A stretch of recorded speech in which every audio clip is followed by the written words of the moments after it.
It is finally time. It has finally arrived. 6 years. 6 long years until this very moment. We've done it, lads. Snezhnaya has arrived. It still feels crazy.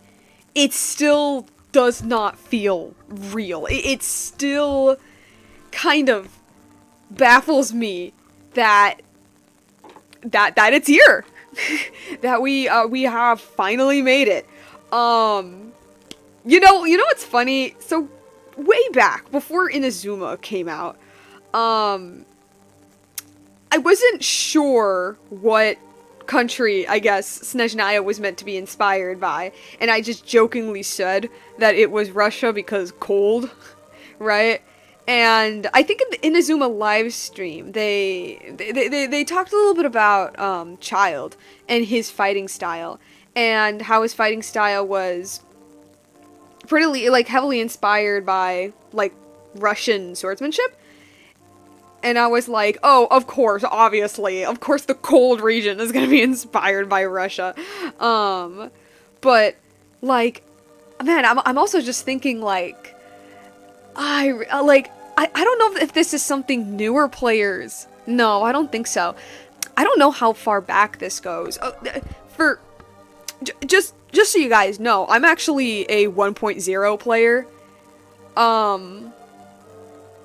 I don't know why I was gonna say that. I am a 1.0 player. I have literally been playing since Venti's first banner. Way back at the very, very start of Genshin's history, right? I think I made videos about it, like, shortly after I started playing. I streamed the Snezhnaya Archon quest a million years ago, but, like, it was laggy as hell and it barely worked, so they're not up. But,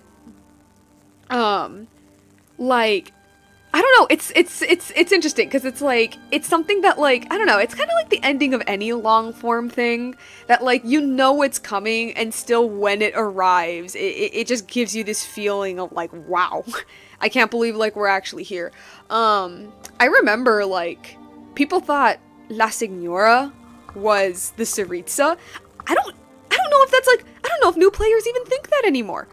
I think that might just be, like, OG Genshin fans, that they saw La Signora and they're like, oh, that's the Tsaritsa, because they mentioned the Tsaritsa very early on in the story, like very early on in the Mondstadt. Okay, maybe not that early, but they mention it in the Mondstadt Archon quest, so you already know, like, who is the antagonist, quote unquote, of Snezhnaya, of the last region. And of course, when we see this lady, this ice cold lady covered in white and has ice powers and beats the shit out of Venti right after we're told, oh, we're eventually gonna go to Snezhnaya, and there's this god called the Tsaritsa that's, like, doing some stuff. Naturally, you're going to think that's the Tsaritsa. I don't know. I find that so nostalgic. Like, I don't even think new players can't have that anymore. New players cannot experience that anymore, man.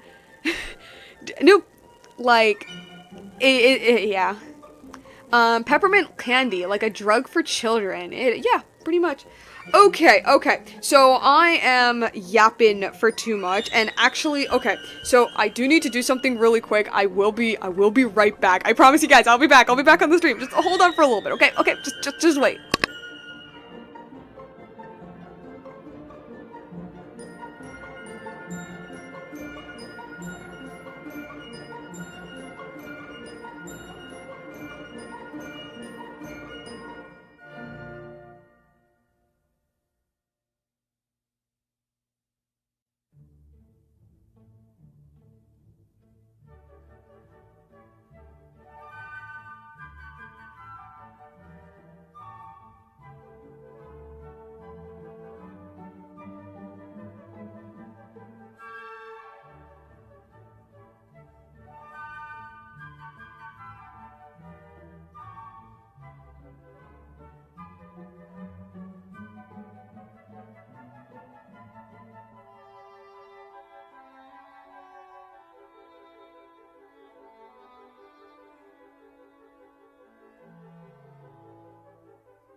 Okay, I'm back. Alrighty. Let's get to actually playing this darn region.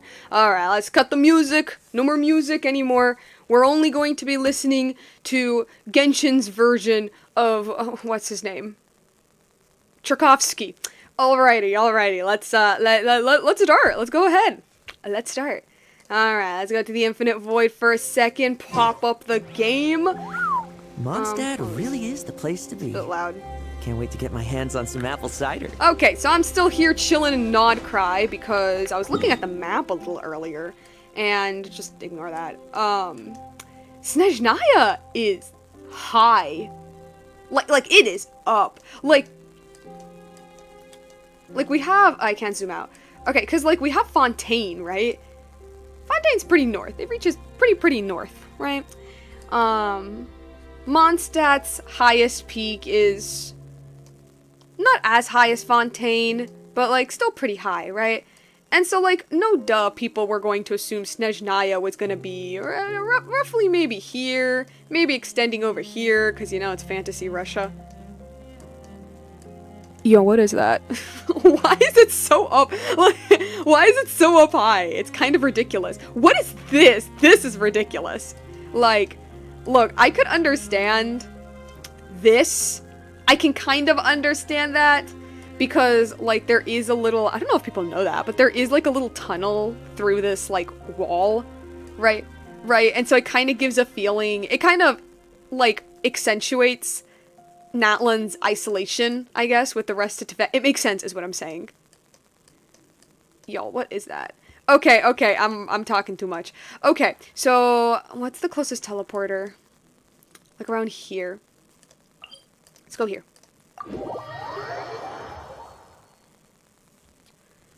I got a little dragon buddy. Do I take my little dragon friend?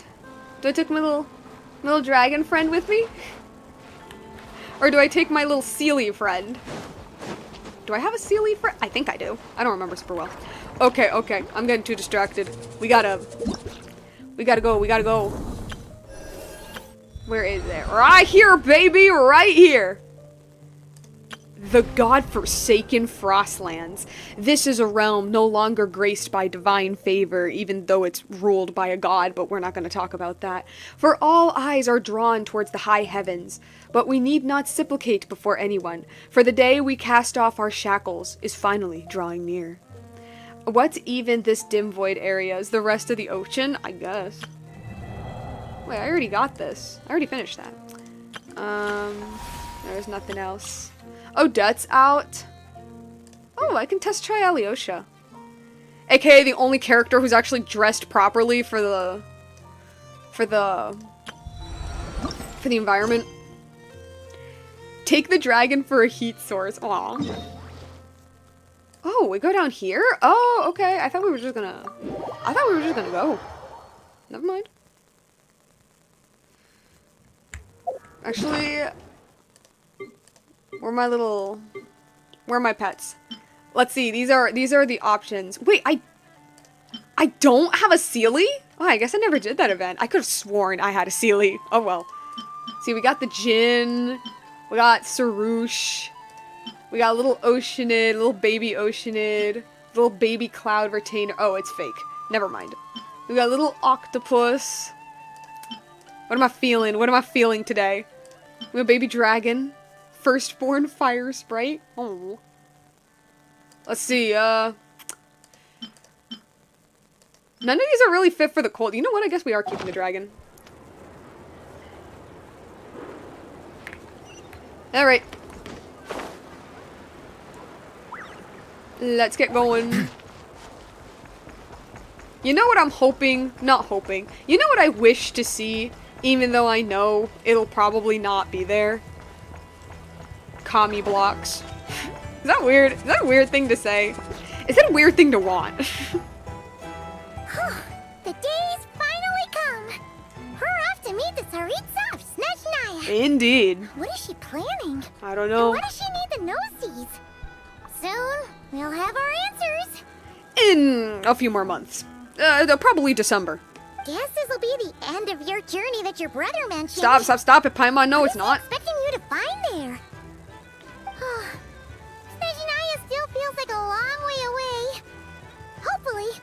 plenty of time to relax, eat some good food, and have fun before we arrive. Oh, but whenever Paimon gets thinking about how our destination is right around the corner, all these questions come flooding into Paimon's head. It makes her so nervous. It's sure been a long time coming. I'm a little nervous too. I'm really hoping that the story's good. Yeah. Anyway, enough about all that. We can't start the final leg of our journey with that kind of mindset. Just think. We've fought dragons and sea monsters, defeated creations of the gods, faced prophecies of doom and the threat of the abyss. Heck, we've even been to the moon! We've done a lot. With all that experience under our belts, how can we be any more prepared? Great point. Thanks for the pep talk. Sure thing! Now, stick close to Paimon, the best guide you could ever ask for, and let's charge straight for the finish line! Off we go! What about me? Oh, hey! Do I get a call out? Hey, Columbina! Whoa! Columbina? How did you survive the cold? Kinda Well, I mean, I guess you're a god, so I there. guess it doesn't make sense. I guess it doesn't matter. How did you know I was here? I don't think I told anyone. What? Oh, you told her. Don't look at Paimon! Paimon didn't sell you out this time! Now they must face their most challenging, now they must face their most challenging foes yet. A circus troupe. Oi! Oh, so it was you! Alright, guess there's no hiding it now. All your friends have gathered at the flagship to see you off. Ah, just like when we headed off for, yeah, I guess when was it for Natlin? No, I think it was for Natlin. With all of the Fontaine characters saying goodbye to us. I invited Sandrone, too. But she said she had to go back to Snezhnaya. Of course. She must be busy. It's not like I like the Traveler or anything. I'm friends with her. She had some nasty things to say about you before leaving. Would you like to hear them? Yes, indeed, I would.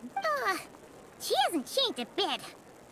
Alright, let's hear it! Please. If they're heading to Snezhnaya, I'll bet it's to cause trouble for Her Majesty the Tsaritsa. Attending a farewell party for people like that would not be a good look for me right now. Also, please tell them not to count on getting help from a Fatui Harbinger in Snezhnaya. So I'm going to seek her out. First thing I'm gonna do. Our time working together was not terrible, precisely, but we're on different sides. So when you get there, don't do anything to make life difficult for both of us. Great, so they're going to help us, right? Well, that definitely sounds on brand for her. The attitude, the reasoning.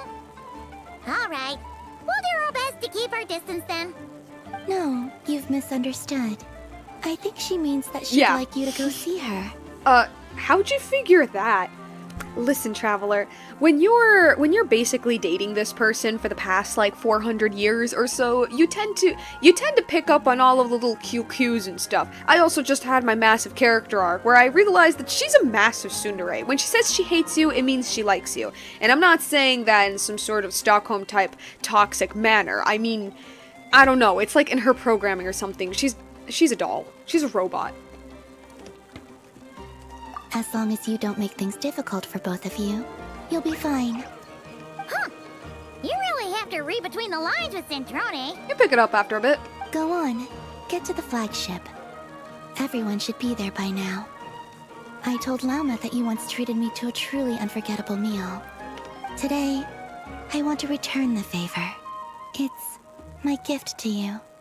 It's definitely nice to be treated, but hopefully by this point, you know that you don't owe us any favors. Yeah, friends don't keep score. We'll come back. The moon of Nodcry will always give you a warm welcome. No. Time flies when you're having fun, enjoying delicious food with friends and reminiscing about past adventures. After a lovely meal filled with laughter and warmth, it's time to start the next chapter of your journey.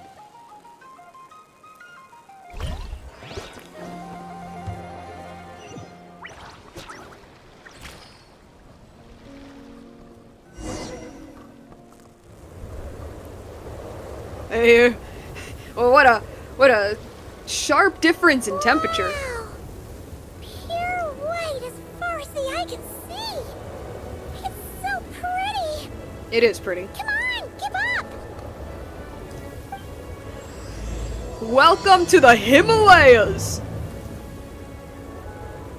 Even though it's Russia, but shh. Well, actually, yeah, no, it still fits. It still fits. It's like right under Russia, right? Right, it's near Russia.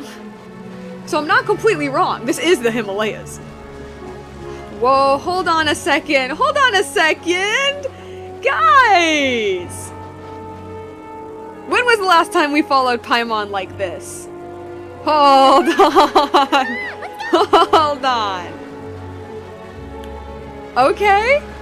Alright, Hoyo, I'll play. Guys, we have moose. We have moose, guys. We have moose. I know we have bears, which makes me like similar to the ones in Nodcry. You know, just minus the effects of Kuwaki. You mean the moose? The moose are different than deer. Sign that we're officially in Snezhnaya now. I think they're related to deer, but they are different. I was so excited when I saw that they had bears. Because, like, I really wanted bears in the game. Look at these big boys. Yeah, no, these are moose. You know, this is nostalgic. Is she gonna teach me how to jump and climb again? There's gotta be a treasure chest around here somewhere.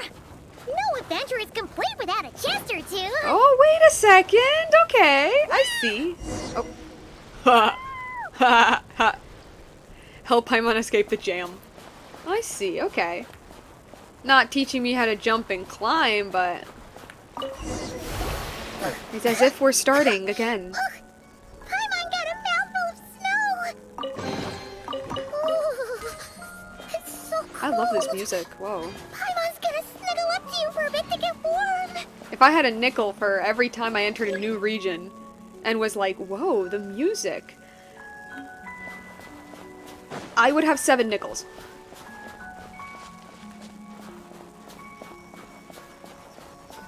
Of course, we got mint everywhere. It's so pretty, oh my gosh. And the music faded. Guys! Guys! Guys! Guys! Guys! They're bears! They're bears! Check it out! Those are bears, right? Oh, look how big and fluffy they are. So cute. Genshin, can you add walruses? Quick, take a picture Wait, I mean, I before guess the they moment have... passes. Yes! Right here. If we get any closer, we might scare them away. Yes, of course! Of course! Why does Paimon have to be there? Why does Paimon have to be with these bears? Okay. What if I...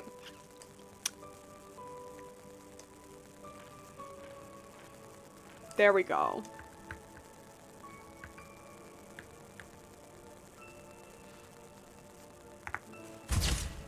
Adorable, adorable, adorable, adorable. Let's see how your I love camera bears. skills are these days. Whoa, wait a sec. Paimon sees something. Come on, quick. It looks like a train carriage. Can I touch bear? Me wanna touch bear on the defunct train. Just have her head slightly peeking through. Oh, I should have done that. That would have been funnier. They don't even react. They don't react. Wait, you do react? Or is it just idling? I think he's just idling. Oh, they're so cute. They're so cute. Ah. Okay, okay. Don't get distracted. Don't get distracted. I was gonna say something. Oh yeah, walruses. Well, I mean, I guess we have seals in Fontaine. But no, no, no. I want the ones that live in the Arctic. I want them like elephant seals, walruses, those types. Actual penguins. It's a fantasy game. You can have penguins. Snezhnaya has loads of railways and trains. This must be one of them. But why is it abandoned? Ooh, it's still so cold. Still feeling chilly from getting buried in the snow? Oh, don't know. Maybe. Oh.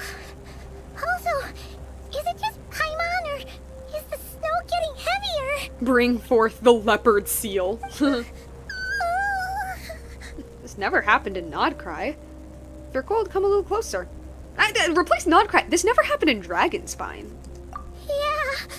We just kind of buried it. Can't just be because of the cold. It's hard to describe, but Paimon feels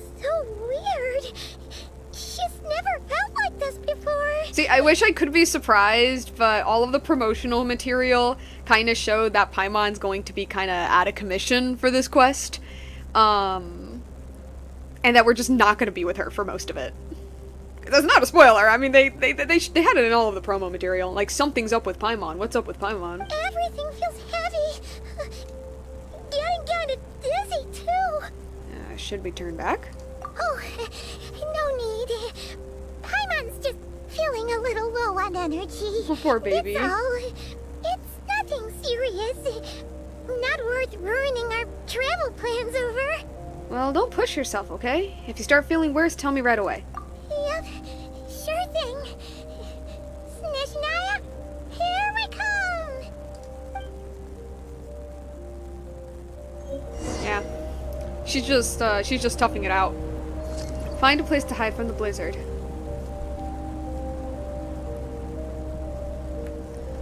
Let me steal some pine cones. There's a lot of pine cones. Oh, hey, Paimon! Oh.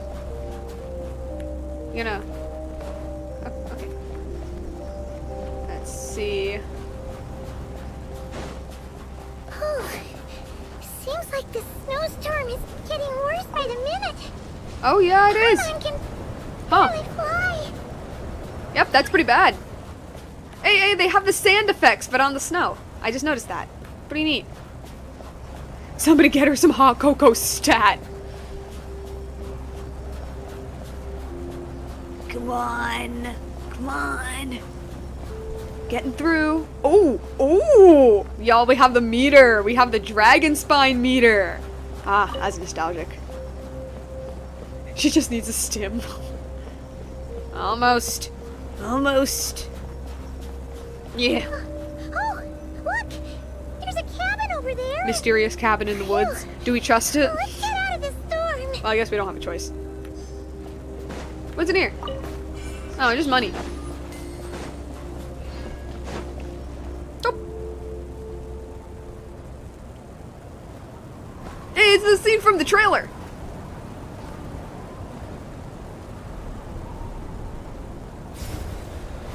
Oh. Oh, hello? What was that? What was that?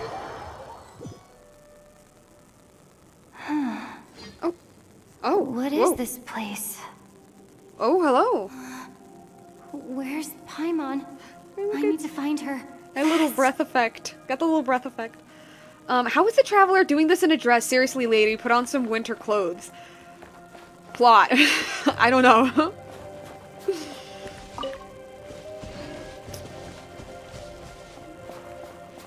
Paimon? Paimon! I'm sensing some Sumeru type stuff. We got a snowball flower. Cute. They're gonna reveal something like crazy early on and then just never elaborate, right? Or elaborate until the very end. Actually, no, it's not just a dress. It's the fact that her entire back is exposed. That's what does it for me. It's not even the dress. Like those shoulder blades are freezing right now. That's strange. Oh, Where could she be? Oh, that's fire. I guess just I'll realized check I'm further ahead. freezing. Hang in there, Paimon. The elf has been eaten by the snow. I don't know, because I've actually been avoiding, like, just anything Genshin related for the past few days since Snezhnaya's release, because I don't want to be spoiled. But I've heard that there's gonna be some Paimon lore. Maybe I can get up from the inside. How is she not contracted frostbite? Well, I don't think she get frostbite just yet. Besides, I have a little cold meter. I gotta stay close to the fires. Oh, no, not that close. Oh, now I'm burning. Will this cure me? Okay, good. Am I still burning? I'm still burning! No. Stop. Am I still burning? No, okay. I'll keep this close. No. Okay.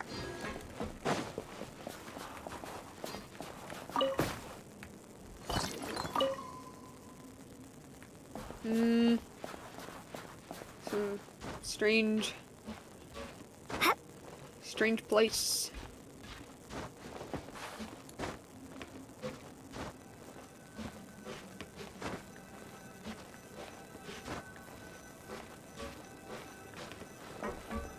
Oh. Little heat mechanisms. It says here, Krasnik's torch, civilian model. Okay. It's definitely getting a little warmer now it's turned on. I really hope Paimon's okay. Yeah, the Kresnik's torch. So this is like a smaller version for the everyday people. What's in here? Oh.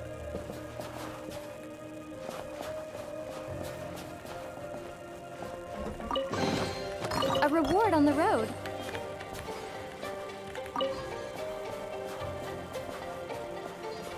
As always, the music is awesome. What was that strange sound? I can't tell if... Paimon? Paimon, is that you?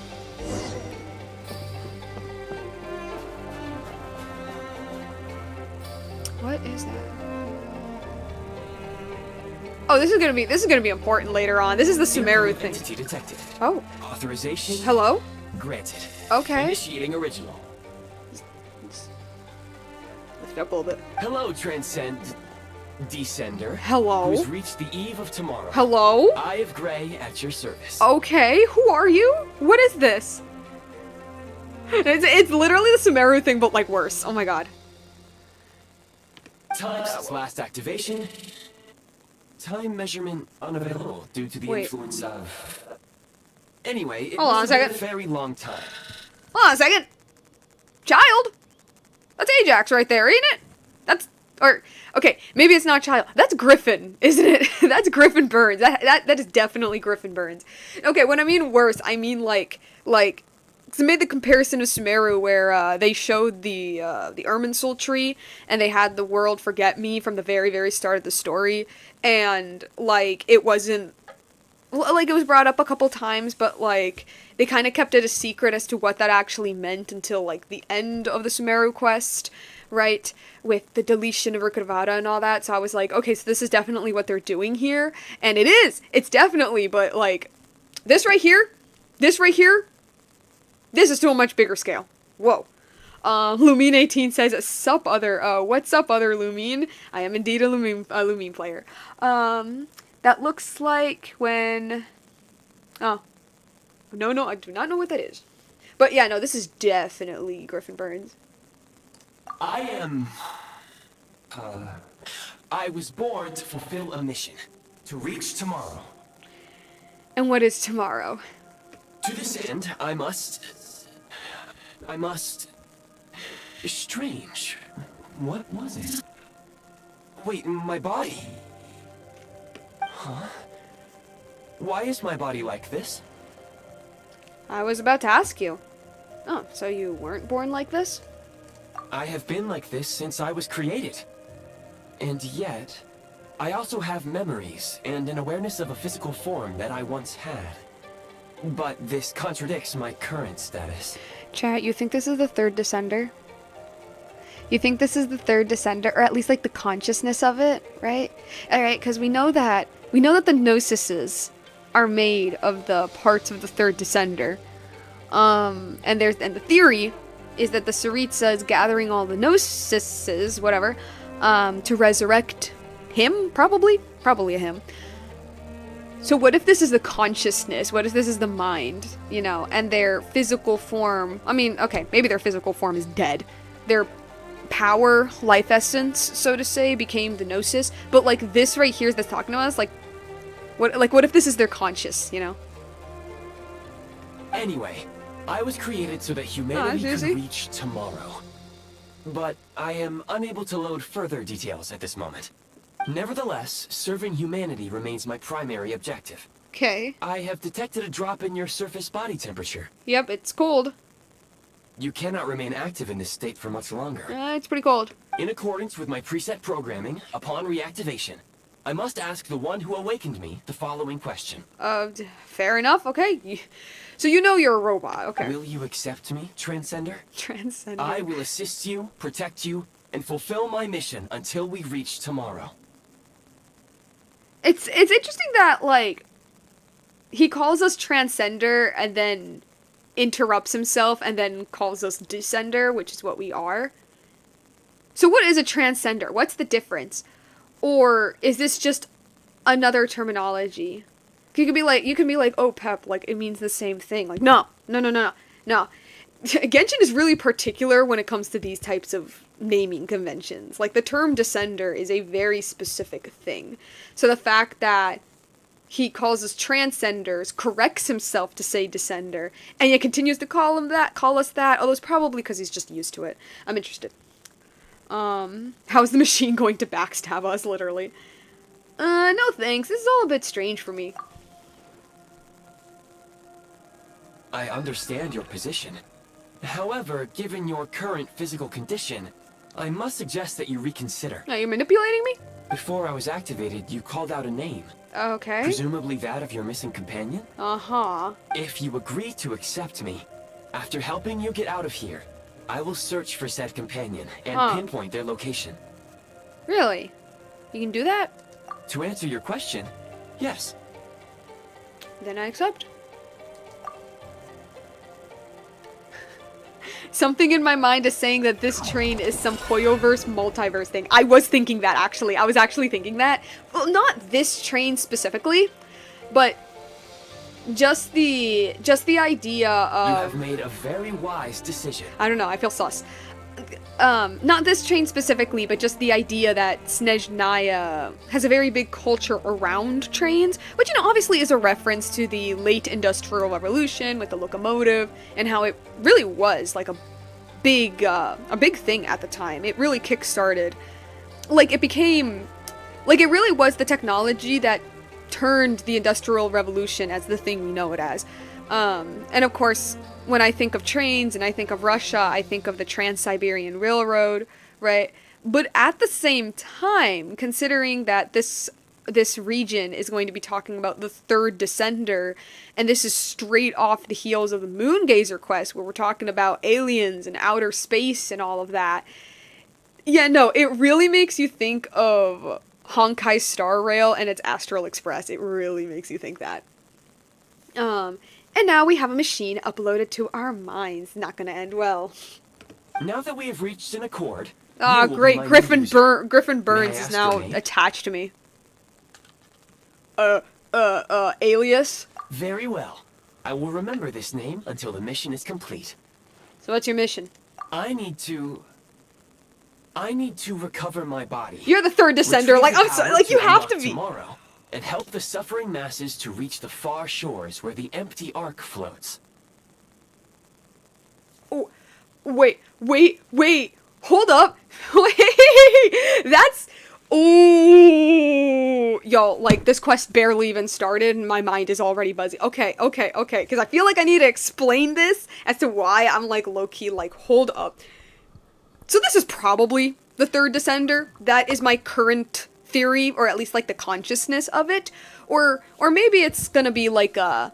Or maybe it's gonna be like a GLaDOS from Portal thing, where it's not the mind, but it's like the uploaded mind of the third Descender, but maybe corrupted. That's my first theory. Like, this is like what's left of him, if it's a guy. My second theory. Okay, because, like, it's talking a lot about, like, unlocking tomorrow, right? Which is clearly, like, some big plan, right? Whether or not it has to do with the Tsaritsa, I don't know. But this part right here. And help the suffering masses to reach the far shores where the empty ark floats. So if you guys didn't know, Teyvat is a I can No, sense stop. my power scattered across this ice-covered land. Oh, you're 100% I third even one. have a vague sense of where it might be found. But right now, that is not essential. Okay, so let's go back to the thing. Okay, so if you guys didn't know, Teyvat is a Hebrew word, and it's the Hebrew word for, well, it's basically like boat, ship, arc, right? But like in the context, but like in Tevat's specific context, it would be arc, even though boat, ship is pretty much the same translation, right? And so so it sparked a lot of questions as to what exactly Tevat is, right?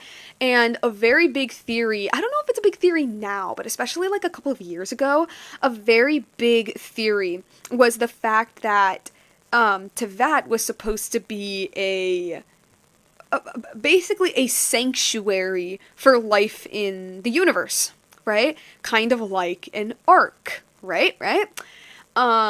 So, especially since, like, Before Sun and Moon made a lot of references to Noah's Ark, where it's, like, the year the Ark opened, or when the doves hold branches, and so there is this, like, vague sense that, like, the planet of Tevat is meant to be, it's meant to be a sanctuary, it's meant to be a safe place for the people that live there to survive something that's going out, right?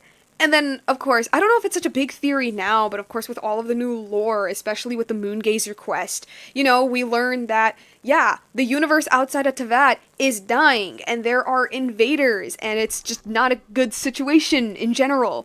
And so, and the entire fake sky is basically meant to not only protect Tevat, but, like, hide it from the rest of the universe, right? And so, like, it really is playing with this idea that Tevat is, like, I mean, sanctuary is the only thing I can think of. But yeah, it's an ark, which is what Tevat means. What I'm saying is here we have, yeah, I need to retrieve my body to unlock tomorrow and help the suffering masses to reach the far shores where the empty ark floats. Empty ark, but Tevat isn't empty. And so these were my two theories, which, I mean, technically would be the same theory, but, like, little details. The first one is that this is the third Descender. The more it talks, the more it makes me think this is the third Descender. That probably made it to Tevat on a mission to save it? Maybe? Like, I just thought this. I like, just thought of this. That maybe the third Descender was sent here on a mission to save the planet, and then, of course, it ended up being split into Gnosis. Or... So there's this theory floating around that the Heavenly Principles is an AI. Now, I'm not saying this is HP. I'm not saying that.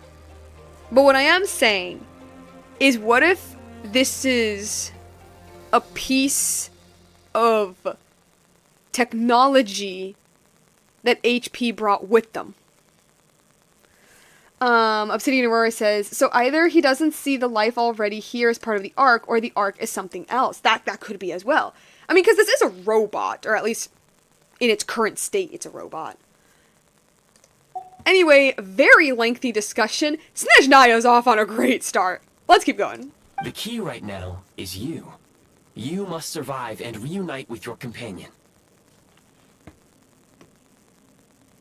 But right now my bets are on the third Descender. They live. Yo, like, I don't know, the more it talks, the more I'm like, this is it. This is the third Descender. It has to be. Like, I'm not saying it is with full confidence, but oh my god, is the illusions there. It would be funny if the Ark was some kind of gun. That would be hilarious. Okay, so let's see, in the Fab Vision, we play Fortnite. You Okay. may now execute the command, Demolish. Use it to remove the Prime Ice blocking the Prime Ice unit count has been updated. Oh. Oh! Neat. Can I... Oh my god, it is Fortnite. Oh yo, what is this? What am I looking at? This is just Fortnite. Can I, Alright, let's continue exploring. Where else do I go? This way. Lumine in her Minecraft era, literally. Oh, I can't leave this. Okay.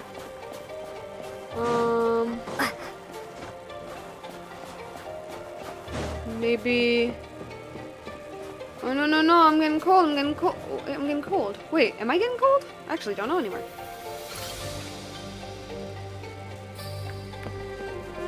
Or do I... Am I supposed to, like, destroy something up ahead?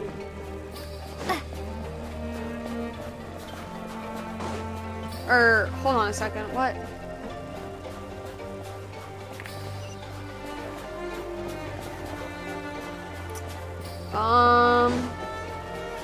Oh no, it's this stuff here. Wait. Can I destroy it though? Because I can destroy the...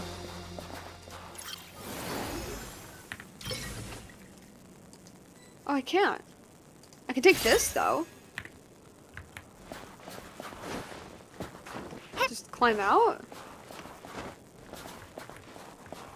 Can I... No. Can I climb out? Wait, I'm confused. Cause...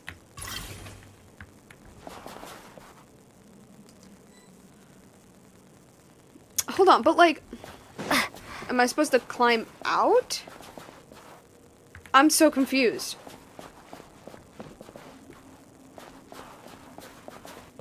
Am I supposed to climb out?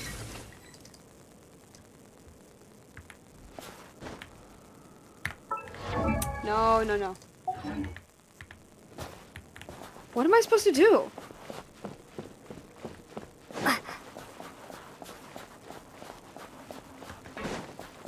Did I climb out of here? Is that it? Is that the gist? Bro, I thought it had like some sort of trick to it. Never mind. This game will continue to embarrass me forever. Okay, where am I going? Over there. Yeah.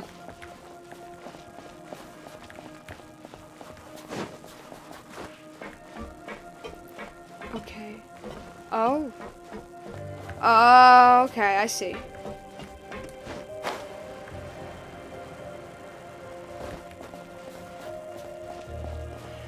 Huh. Okay. Alright, alright. Okay, I see. But what am I supposed to do? How am I supposed to... What, do I just melt it with fire? I don't think I can. No, it has no effect. It clearly wants me to use this, but like, it's only allowing me to build. I can't build anything like that. What am I supposed to do? Oh god, I'm freezing, I'm freezing, I'm freezing. Wait.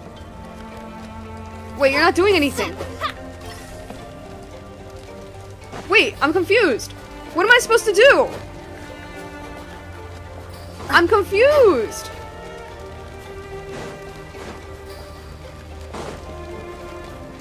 I'm so confused. What am I supposed to do? Insufficient Kresnik energy? But, like, what am I supposed to do? What?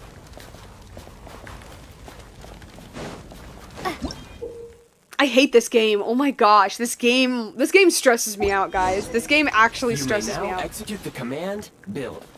Use it to create a prime ice construct to prop up the door. Okay, cool. Yeah. Whatever. I don't care. Give me your stuff. Give me your permafrost. Give me all the permafrost you got.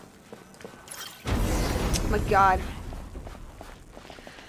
You think the pyro would be effective against ice? No. Oh, this might be like a fantasy version of permafrost. Alright. Reward on the road. When am I gonna see dead mammoths? Like, mummified mammoths, I mean. Well, I mean, they are dead, but... Scanning local environment. Exit has been sealed off with ice. Maybe we can use pyro? That would not be an efficient approach. One moment. Usable construct blueprint detected nearby. You can use this to clear the solid ice ahead of you more quickly.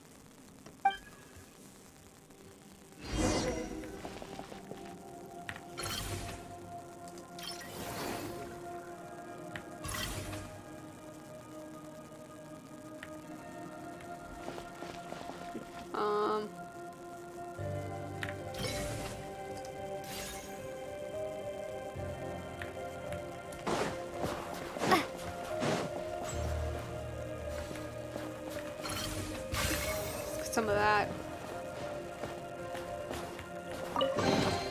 I'll keep this close. Thank you.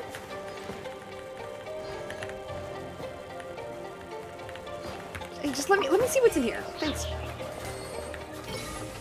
All right. Let's get all the crystals I can find. Okay. Can I jump up here? Oh, convenient. Okay. I think Lumi. No, she's fine.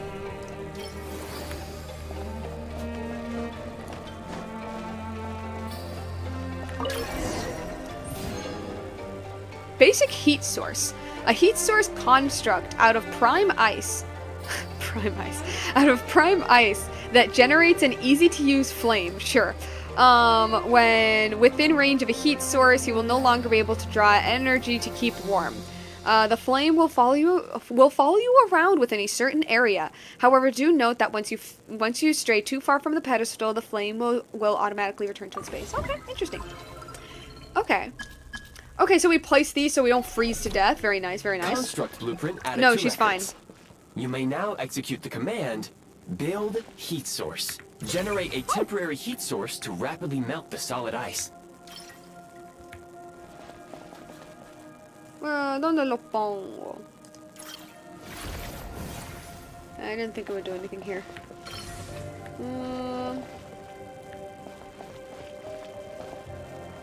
Where would I put this? Oh, I guess I'll put it up here. No, she's fine.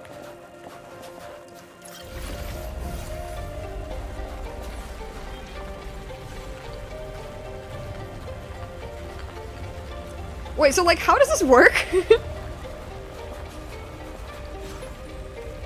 Thank you. Oh, we got more of these. Do I push it? Can I push it? No? Okay, fine.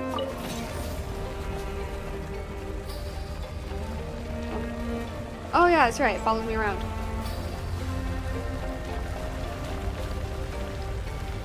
She can take a bite of a scavenger. She's fine. A lot of steam here. Come on.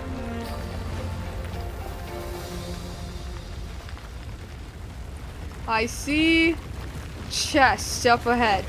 Alright. Alright, let's take it back. How does this function? I think it kind of explained it. Yeah, sure. Will you give me, let's see, using, constructed with prime ice that generates easy-to-use warming flame. I guess permafrost can make heat. Okay. I'll accept it, whatever. You know, I think this might be... An answer from this world? It might be some, like, light energy type stuff. My scan indicates the path is straight ahead. I recommend we proceed.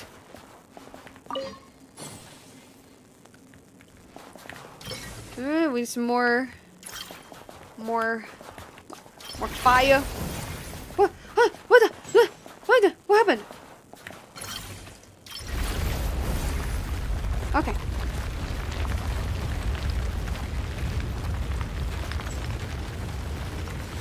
Just waiting for it to. Waiting for everything to melt. Can I climb on this? No? Okay. That's fine.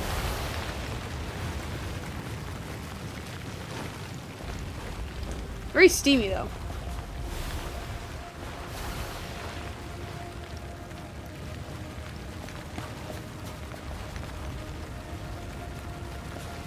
Good. And what about up here? Up here? Ah. You need to take it back.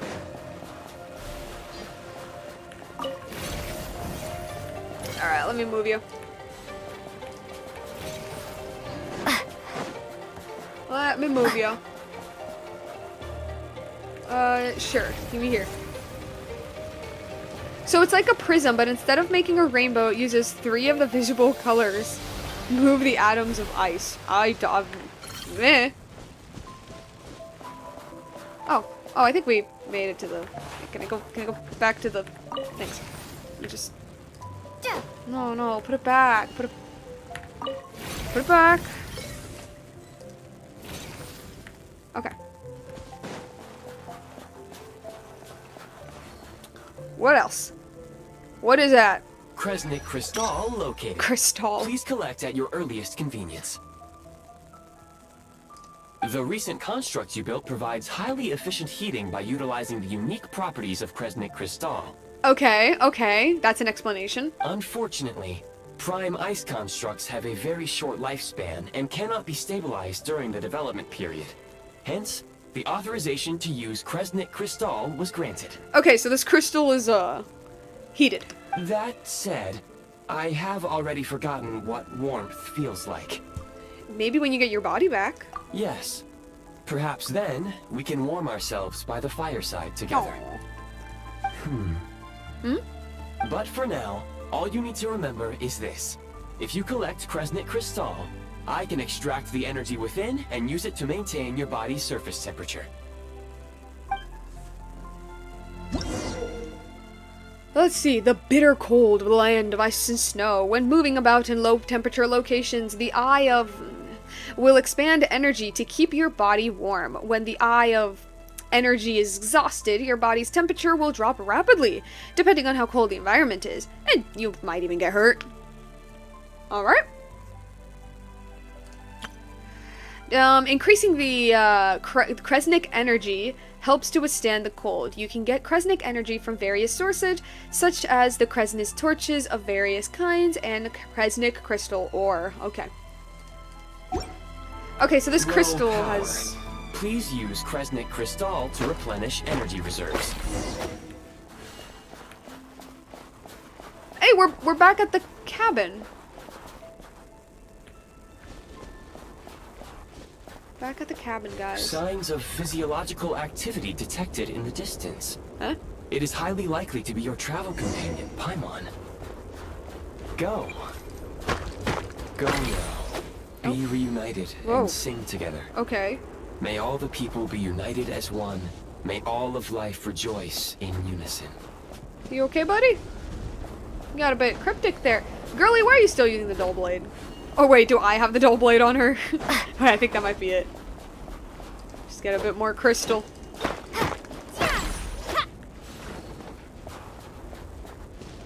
It still drops though. Like drops fast, I Approaching mean. the target location. Scanning for signs of life. Life forms detected. 2. Does that mean someone else is there besides Paimon? Affirmative. However, that is not the reason for my confusion. According to my database, this location is a train station, meaning the Okay. number of life forms is unusually low. Real-time environmental data suggests that the Huh. train station may no longer be in use. Okay. But whatever the situation, please exercise caution. Okay, so you haven't been here in a long time, is what I'm gathering. So, like, he's only using information from the past, is what I'm gathering here. Let's head inside and take it from there.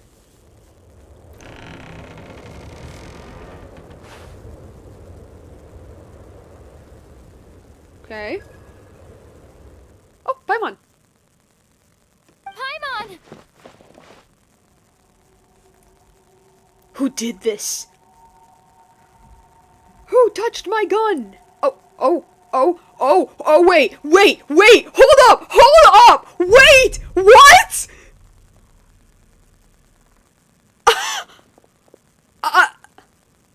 What are you, Who are you? what are you, okay, that's early, that's very early. I was not expecting him to show up this early. He looks amazing, by the way. Okay. What's up? Don't worry. She's only sleeping.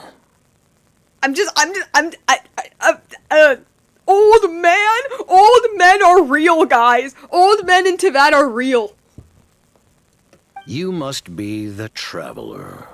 Yeah? She called your name repeatedly while attempting to battle her way through the blizzard. Does Paimon know my real name? Newcomers to Snezhnaya struggle to adapt to the sheer cold at the best of times. Yeah? Lately, even the locals are suffering, with a powerful monster having summoned a bitter snowstorm. Isn't there, like, always a snowstorm? Your walking animation is, like, His model looks so good. You know, it's one of those things that, like, man, I am so happy that... Well, okay, I don't know if happy is the right term, but it was a good thing Snezhnaya took this long to arrive. Because, like, y'all, Genshin would have not made a model like that back then. Y'all remember how when the Winter Nights Lazo trailer came out, and everybody was making memes about how Piero was just going to look like one of those quote-unquote old men NPCs with the mask slapped on? Everyone was fully expecting him to look like that. This could have only been done now. Cora says he has facial hair. Oh my god, I didn't know it was possible. I didn't know this game was capable of giving characters facial hair. You two must be very important to one another. Oh my god, what does that mean? You should take more care not to get separated. What does that mean? He has nostrils. Guys, he has nostrils. Genshin characters don't have nostrils and eye bags. He looks amazing, actually. Like, his model, like, why are you wearing a Phantom of the Opera style mask? Your eyes. Are you Conrian? They sacrificed the PS4 for this? Good. Good. It sucks for the PS4 players, but good. There are indeed some Conrians left in this world who survived the cataclysm. But I doubt that is news to you. This is wild. I thought that was an earring. It's just hanging off the mask. It would be unwise to interrogate my identity here. Focus your attention on your travel companion instead. We will meet again very soon. I didn't think we would even meet now.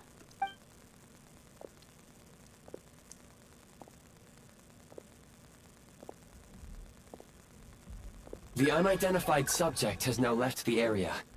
He appears to be an individual of great significance, but my search has yielded no relevant data.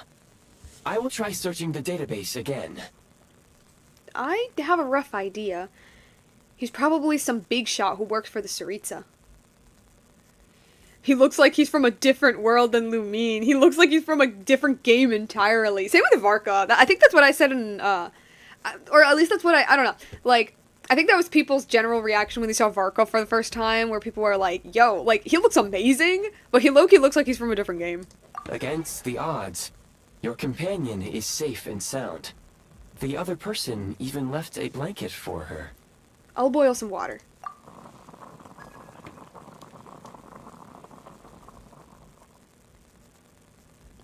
He looks like one of the antagonists in a Metal Gear game. Hey! Traveler! Oh, thank goodness you're okay. Paimon was so worried. She looked everywhere for you. It's okay. Take it easy. Are you feeling all right? He babysat for us, yes. Pretty much the same as when we first got to Snezhnaya. Paimon must have caught a cold. She was feeling so faint. She just couldn't keep going any longer. So she had to lie down and sleep it off. Wait, where did the jester go? The Jester?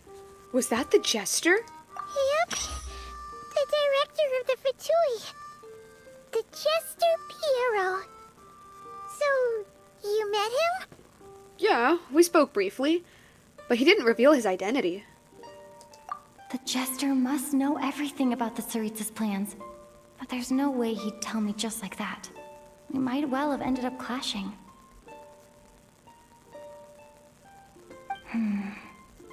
Well, he was right about one thing. Right now, the most important thing for me is to take care of Paimon while she's unwell. He had no intention of explaining his motives, and he left in something of a hurry. Hey! Oh, I found this in an ice cave.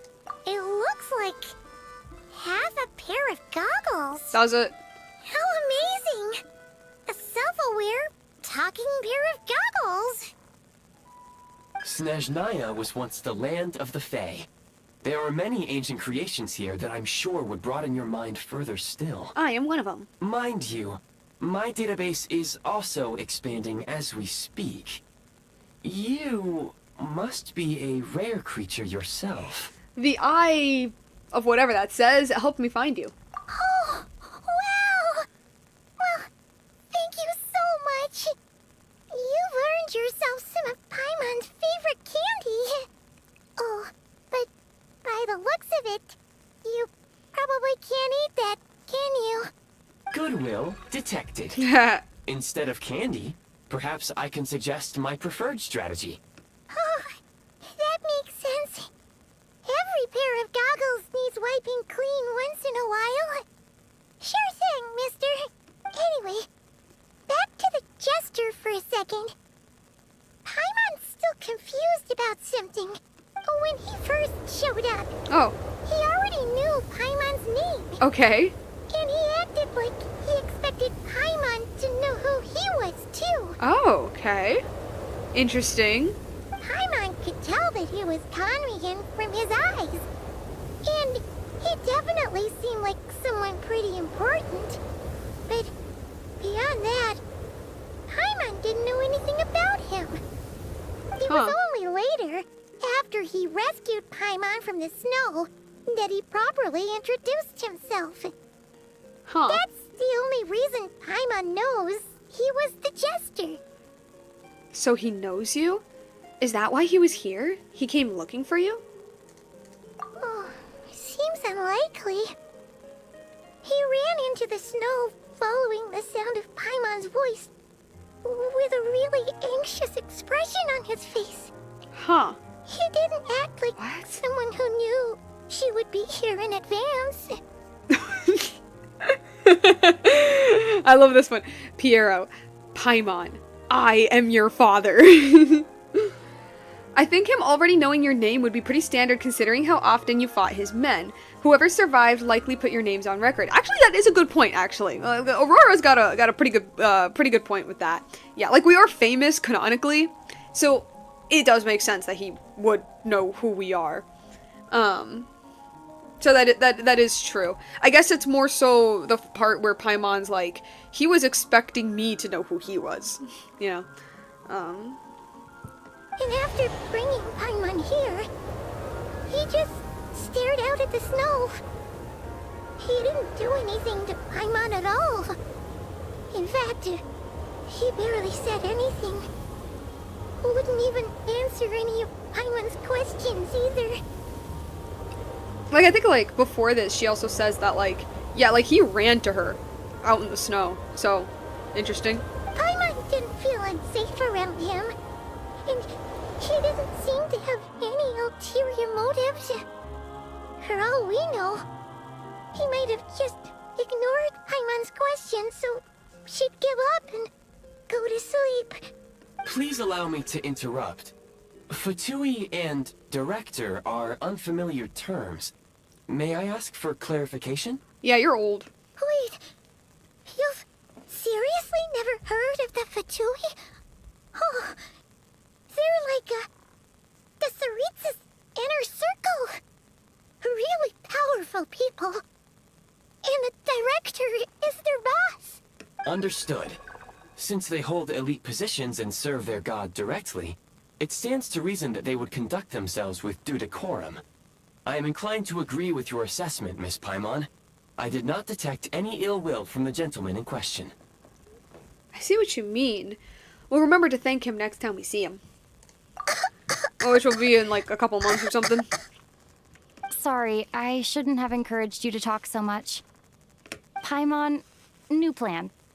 Let's get out of Snezhnaya for now. We can come back after the weather clears up and you're all better. And the weather never clears up. The jester mentioned that this snowstorm being the work of a monster is worse than most. Even if we made it to Snezhnograd, we'd still have to wait out the storm before we could do any exploring. Average Snezhnayan. Ah, what a wonderful day outside. Oh, well, it's really nice of you to look out for Paimon, but she doesn't want to hold you back. We were really psyched up for this journey when we first set off. Just think of all the burning questions we have. If we turn back now, who knows how long it'll take before we finally get answers. It's weird how they keep flip-flopping from no voice acting to voice acting for the Traveler. I actually agree. I definitely agree. I think I think the Traveler is speaking enough now for it to just be like, just let her talk, guys. Further information is required regarding the monster situation. But objectively speaking, there is another, more pressing issue at hand. Right? At this point, we have traveled a significant distance into the blizzard. Were we to turn back now, the road would be extremely treacherous, especially since we would need to travel on foot. If, however, we continue onward, there may be a better solution. Do you remember what I said as we neared this location? I told you that this is a train station. While it has evidently fallen into disuse for unknown reasons, the tracks remain intact. What's this music? This Frugo Arrow type music. Hold up. We've traveled into the blizzard. Okay. Alright, makes sense. We can break through the blizzard and forge ahead by driving a train. That is the Snezhnayan way. There is a small town up ahead, which would be the perfect place for Miss Paimon to rest and recover. Oh, you should have told me that earlier. Paimon thinks Goggles here makes a great point. Let's do that. Are you sure you're up to this? I don't want you to push yourself. Oh, come on. Don't worry. Think of all the traveling we've done so far. When has Paimon ever gotten sick before? Practically never. 'Cause she's in great shape. Sure, she's a little tired right now, but it's sure to clear up on its own. So theoretically, we can just bring the train back on, bring a train back online and follow it back to the main station in their legally distinct Stalingrad. Yes. Fair enough. We'll stay the night in town, then take it from there. Affirmative. Should you ever need my assistance during your future adventures, please call for the Eye of Grey whenever you wish. Grey. Okay, thank you. Thank you for the pronunciation. I just stared at it being like, huh? Okay, let me see. The director of the Fatui is a man of Conria who always acted in accordance with the Tsaritsa's will. But as for the true meaning concealed beneath his every action, perhaps only the winds and perhaps only the winds and snows of Snezhnaya know the answer. The Eye of Grey, a strange mechanism you encounter in an abandoned station. It often appears in the form of a monocle. It offers many convenient functions, such as recording blueprints for prime ice constructs, creating prime ice, calling trains. Bit of awkward writing there. ... Perhaps it was built for the very purpose of providing all of these conveniences. Okay. Some lore. Grey? Well, that is how he pronounced it. Right. Affirmative. Should you ever need my assistance during your future adventures, please call for the Eye of Grey whenever you wish. Eye of Grey. Yup. Otherwise, I will remain silent to avoid causing any unnecessary distraction. Aww. Now. Oh, whoopsie. Just. A reward on the road. There's a lot of vegetables here. Let me grab them. Grab the veggies.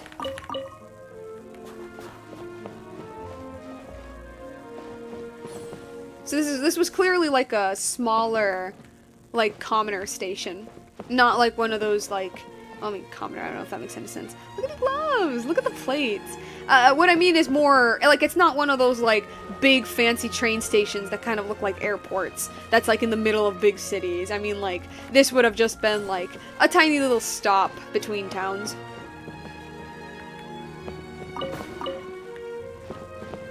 Okay. Let's go.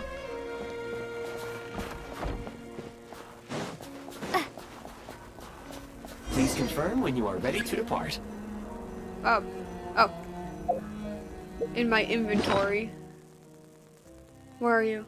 Oh, there you are. Open Fab Vision. I guess just equip. Yeah. Oh. What's this? What's this supposed to do? Huh? Yeah, hello? Whale emoji. Messages. What? What is this? What? Okay. My archive, of course. Well, let's call the train.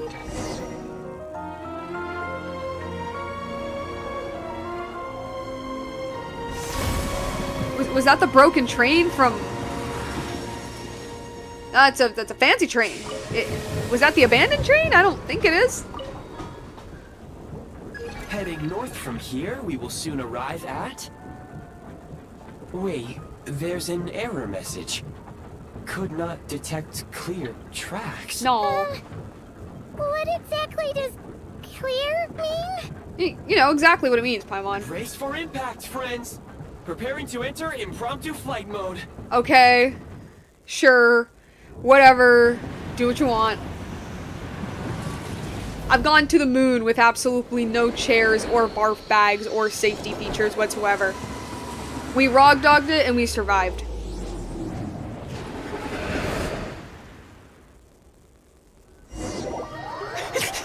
Spirit, no! With the Spirit strange. Railways. Not only was the station's status different from my records, but even the railroads and the terrain itself have changed substantially. Yeah, maybe from now on, guys, let's just assume that anything Gray says, that's what I'm gonna call him, Gray. Let's just like from now on, let's just assume that anything Gray says is probably from like 1,000 years ago. I mean, the lore determines why we don't need anything to venture from the moon. Does it? Does it really? Yeah. Thanks to your quick reflexes. My sincere apologies for putting you in danger.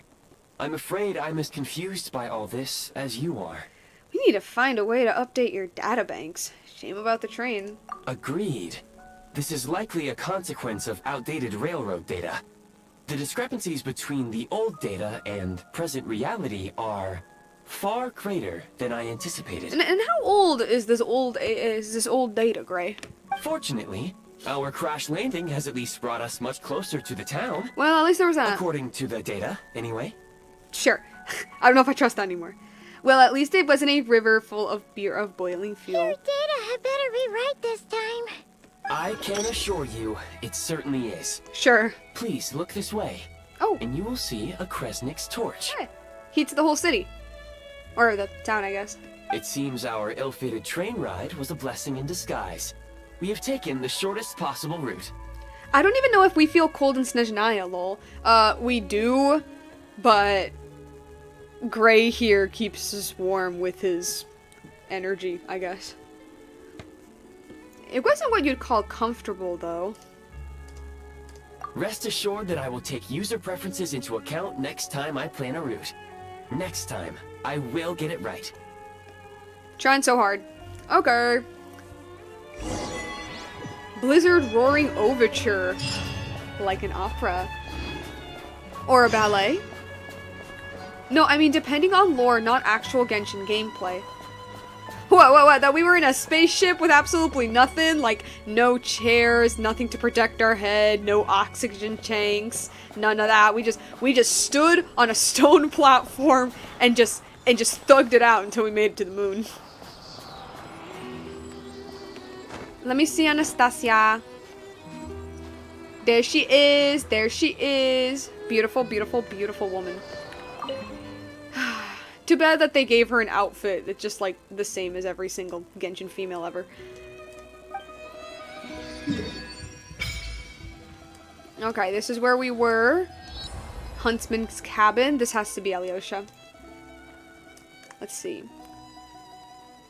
Sreto Morris.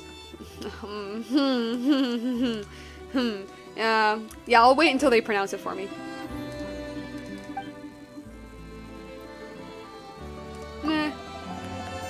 I'll keep my pyro for now. Dog! People!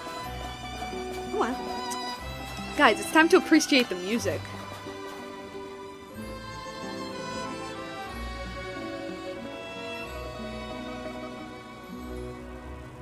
Absolutely beautiful.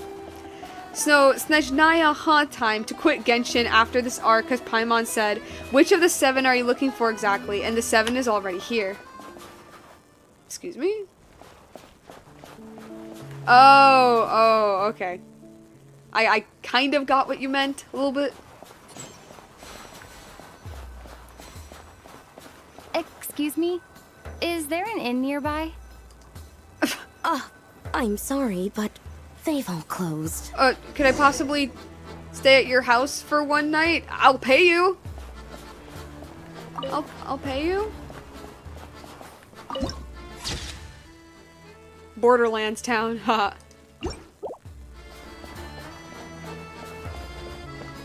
Hey guys. Oh, sorry to interrupt. We're looking for a place to stay.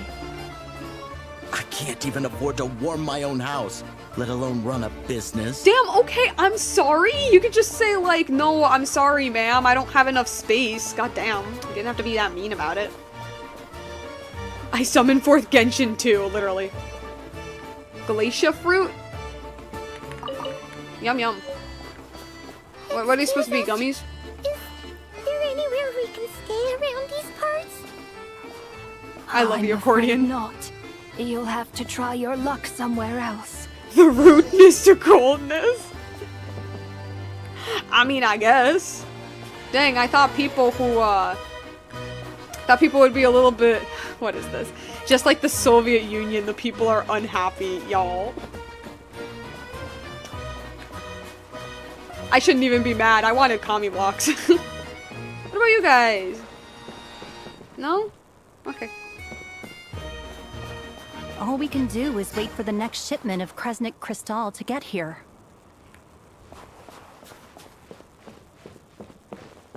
Hey guys. No? Okay. Oh, Alyosha, right there. Despite the cold, they are hot-headed, literally.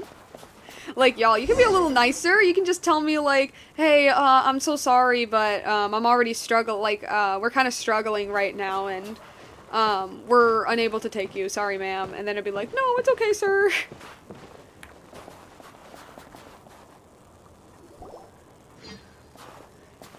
Hey. I put you in my Hi there. thumbnail. Do you know if there are any inns still taking guests in this town? Doubt it. Oh. They're probably all closed.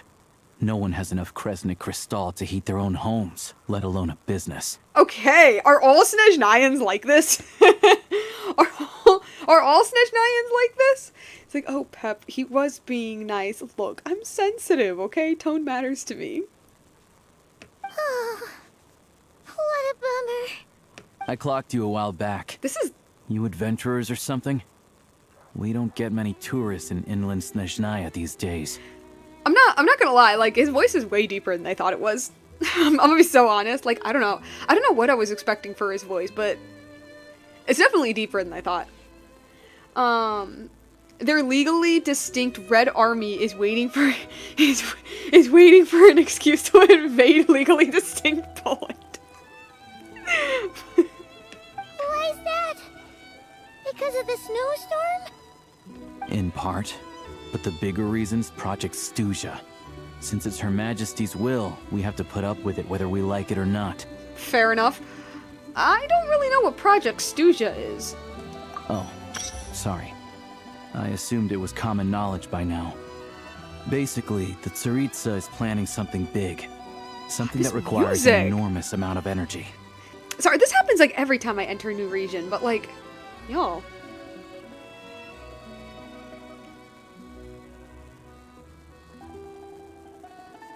I don't know, I think I'm just weak to the mandolin. You just slap a mandolin somewhere, and I'm instantly like, this is the best piece of music I've ever heard ever. Alright, let's continue. Even if they used all the surplus Kresnik Crystal in Snezhnaya, it still wouldn't be enough to meet demand. Stuzha? Is as in being a Stooja? No, Stooja just means extreme cold in Russian. So, the Vetcha passed a resolution requiring all factories and households to reduce their energy consumption. Oh. The policy has thus been charmingly named Project Stooja, meaning bitter cold. Oh, I see. Okay. Rationing. Okay, I see. Is this a Manhattan Project type stuff? Okay, you know, back in World War II, all right? I'm taking y'all back to history class, right? You know, back in World War II, where the U.S. government was developing the atomic bomb, right? But it would cause like mass panic to the masses, right? Because imagine them saying like, "Hey, we're literally trying to split an atom in two, trying to destroy Japan." Like that would cause mass panic. So the U.S. government kind of sort of kept it on the down low and didn't tell anybody unless you were like actively involved in the project.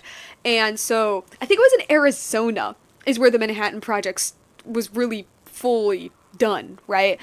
And obviously, the creation and the development of an atom bomb took, like, a stupid amount of energy. And we're talking about the 1940s, right? So it's not even, like, it's not even, like, the same or the amount of energy that we have now.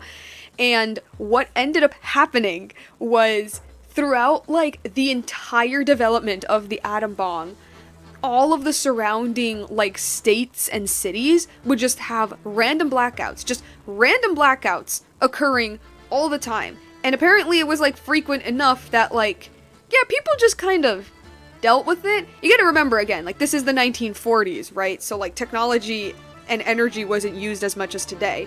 So, like, blackouts didn't really stick out to people. They probably thought that the cables or something were just bugging out at sometimes. And it wasn't until later, or at least I think that's how it happened. It wasn't until later when people found out, like, wait a minute, all of these power outages were happening because the US government was secretly sucking up all of our energy to create the atomic bomb. Now, see, the difference here is that they know somewhat what Project Stooja is. Oh man, but the fact that the government is telling them to, like, cut back on their energy. It's not even like America, which did it discreetly. Like, they're just straight up telling them, like, hey, 50% of your heating right now. Would you like to be a snowman? Maybe. Oh, pantheons, they're making nukes. Nukes and Russia never go well. Bitter cold. So, like, it's gonna be a cold winter, folks? You're all gonna have to find a way to get through it. Hey, look, I'll tell you this. I'll tell you this. They're honest. At least they don't lie to the people. At least they're not lying to the people. They're telling them exactly what's going on. Pretty much. When you're broke, you scrimp and save. When it's cold, you huddle together for warmth. There's always a way to stretch things out to make ends meet. And they take advantage of that, eh? Trouble is, if you stretch someone out like an elastic band for too long, who knows if they can ever bounce back. You know what? Come with me and see for yourself. I mean, because I don't think the citizens know what Project Stooja is specifically, but like they know, okay, this is some. Can you please explain to me why the price of Kresnik Crystal has gone up by 1/3 again, even as our purchase quota has gone down? Yeah. Like I don't think they know exactly what the project is, but they definitely know like there is a big project the government is doing, and because of that, it's taking up all of our resources. You only come here twice a month. This won't even last us a week. The supply and pricing of Kresnik Crystal are based on current production volumes and price data. We Fatui are only responsible for delivery and security. I'm not in a position to explain to you how the figures are calculated, but I assure you, they are as fair and reasonable as possible. You know what? You Fatui are a joke. An utter joke. You're fools. You're clowns. I need someone to say that, please. That'd be so funny. Oh, so our lives mean nothing to you? How can you expect anyone to survive a single night in this weather without heating? Since you insist on making me repeat myself every single visit, I will remind you again. There is no monopoly on the trade of Kresnik Crystal. You are free to purchase the shortfall from elsewhere on the market. Whatever the project is, it cannot be good even if the intentions are noble. That's actually something that I was thinking about when the Snezhnaya teaser came out, where everything we know about the Tsaritsa is, or at least from like we understand of her motives and of her goals, is really sympathetic. Like the Tsaritsa is very clearly a person who is very clearly a person who has reason to hate the heavenly principles, like a lot, right? Like she has reason. However, like, you know, she does stuff like this, or at the very least she allows stuff like this, and she allows people like Dotori in her ranks. What market? Nobody else is selling. And when they do, they charge 8 times the normal rate. It's robbery is what it is. Which is why the Snezhnagrad Veche passed a resolution to support border communities, without which you wouldn't even be able to buy crystal from us to begin with. That is one line, even in the Soviet Union. There were monopolies, especially under Stalin. Granted, you have a czar, not a dictator, but those are barely different. You're so right. So if you're here just to argue, move aside and let the next person in line come forward. Everyone's feeling the cold here. You're a bunch of fools! All right, everyone, let's calm down for a second. A few words, if I may. We're all subjects of Her Majesty the Tsaritsa, and I'm sure every one of us is dedicated to her great cause. We all know how cold it is. And the more it snows, the harder life gets. Everyone's struggling already. Let's not make things even more difficult for each other. But Liaison Shishkin, there's clearly something wrong with this quota. I have a family in Marepasak who tell me they can buy at least double our crystal allotment. Oh, believe you me, I had the same reaction when I first saw the numbers. Couldn't believe what I was reading. I even wrote a letter to confirm the true figures, but I'm afraid the quota really is as low as you've been advised. Still, you must understand that calculating these energy quotas is a complicated balancing act. They have to factor in population, town size, industrial application. Our top priority must be to keep the largest Kresnik's torch burning continuously. Okay. Only then can we sell the remaining crystal for household use, and in doing so, we must make sure that everyone is treated fairly. So the big Kresnik torches are... Okay, well, I mean, makes sense, because the bigger ones would be in the big cities. Yeah, so, like, all of the remaining energy is what I'm gathering. Like, all of the remaining energy not being used by Project Stuzia is mainly going to the big ones, not the small towns. As our Fatui comrades said, they are only responsible for delivering the goods. They need to keep accurate records, and they do not have any authority to modify the rates or quotas. I mean, that's true, yeah, no, when you're a worker, that's just kind of unfortunately the truth. That's right. Our duty is to do things by the book. Tell you what, listen. I know how anxious and upset everyone is. As a matter of fact, I was just discussing it with the mayor. What we can do is open the lower combustion chamber of the Kresnik's torch to the public. You can come to me directly to register, and I will allocate time slots accordingly. They could lessen the border towns to, they could just sacrifice the border towns to lessen expenses on energy. Yeah, that's definitely what it seems to be the case, yeah. I can't guarantee there'll be ample energy for household use. We can at least make sure you'll be able to boil water and cook food each day. Let's hang in there and make this work together, all right? Fine. I don't see any alternative. So, this is Project Stuzia in action, huh? Oh, no wonder nothing's open for business. People are barely getting by. Seems like there's nothing we can do. So where do we go from here? You were looking for an inn, right? For your, Fae friend? Yeah, sure. Oh, Paimon's not a fae. Just Paimon. She must have caught a cold or something. We only just got to Snezhnaya, and we're still getting used to the climate. Yeah, Paimon's let's just say she's a creature from somewhere else. I have a small place in Stratomaros. I don't stay there very often, though, Stratomaros? so it's Okay. pretty basic. But if you're not picky, you're welcome to rest there for now. It's not much, but I've got blankets and a warm fire. Are you sure? Oh, that's really kind of you. Thank you so much. This is an enormous help. All right, then. This way. Hello. Hey, yo! I'm Alosha. I'm a hunter. Though, if you've talked to any highwaymen, you might have heard a different side to my story. Highwaymen? But anyway, let's keep that between us for now. You have a criminal record, dude? Criminal history? What was up with that? Highwaymen.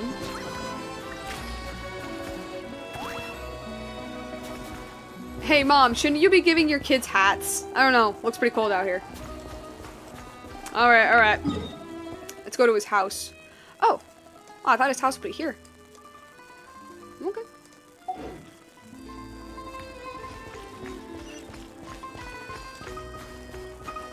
Kinda. Get to it.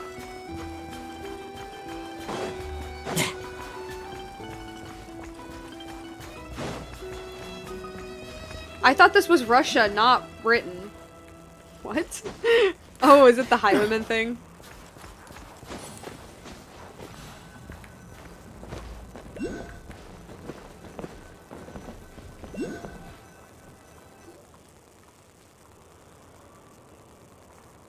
Oh, so cozy and warm.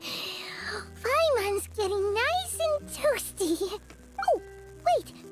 Paimon only introduced herself so far, didn't she? This is Paimon's best friend, the Traveler. Sup? Good to meet you. I'm Alosha. I thought it was Alyosha.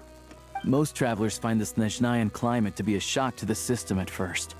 But as long as you keep yourself warm, you should be fine. Jonathan Wild, Thief Taker General. Basically, what Britain had before, police used to own all of the gangs in London. Of course they did.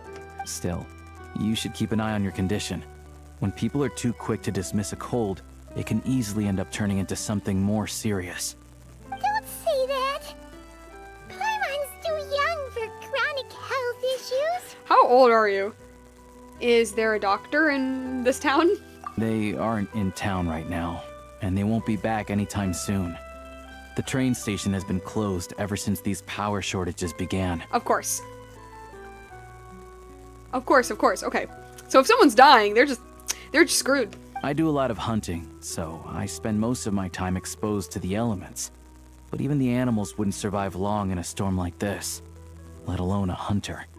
Nothing to do but sit tight in town until the weather improves.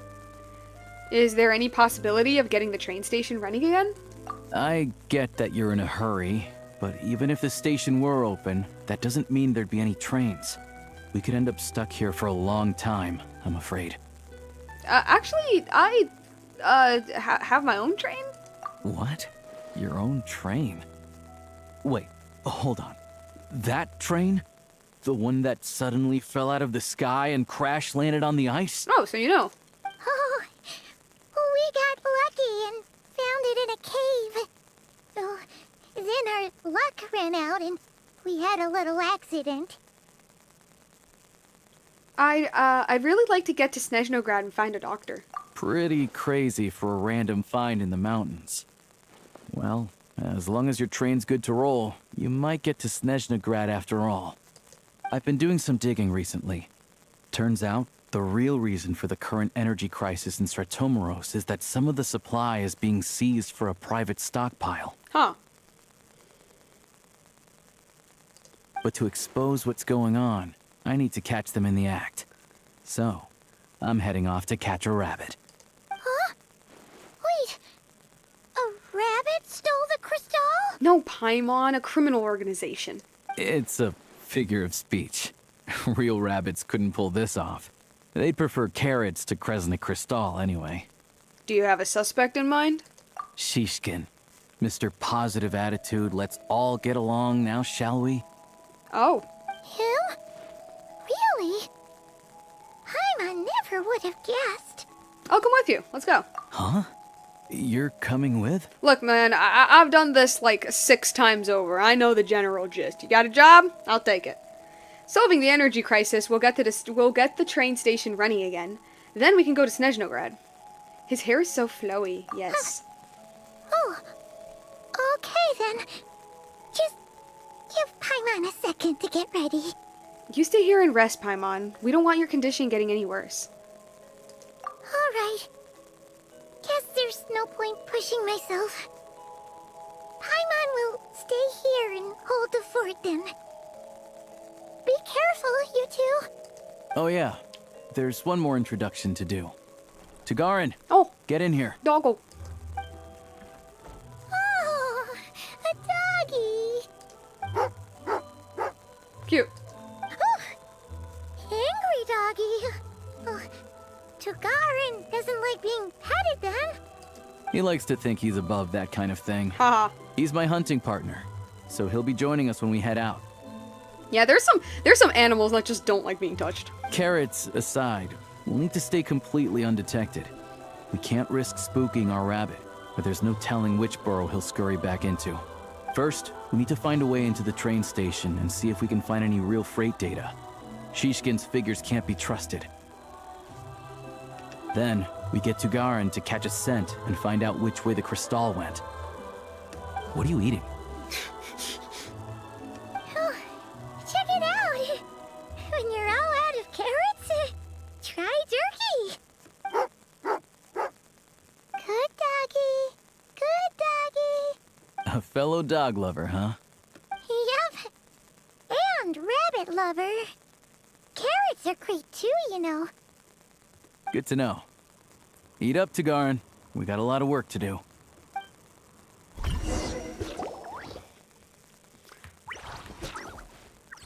Just looking around. Just looking around.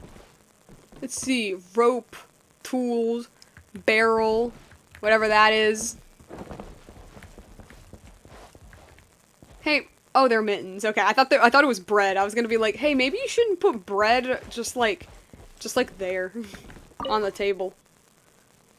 It's kind of dirty.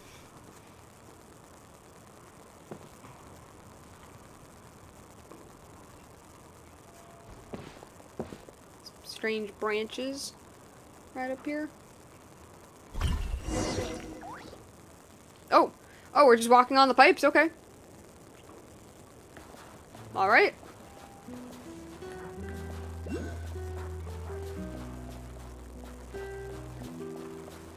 Wait.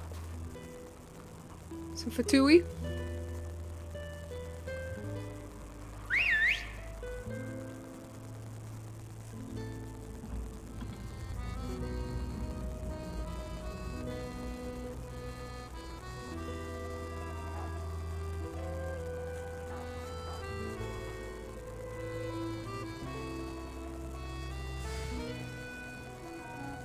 Nice work, Tagarin. Come on, we'll go around.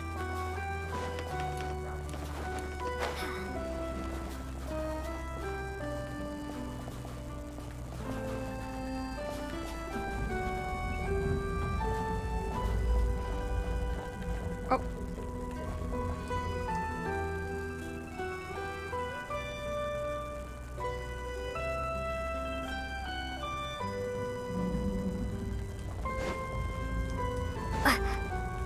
How do I crouch? Oh, I'm just dumb.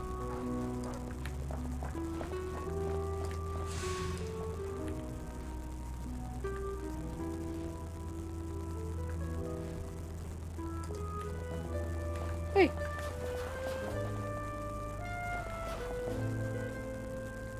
You gonna chat?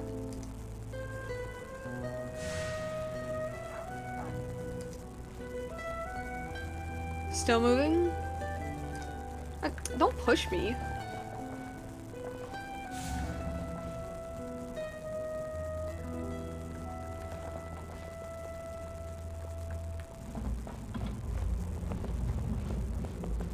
This way. We'll enter from the upper floor.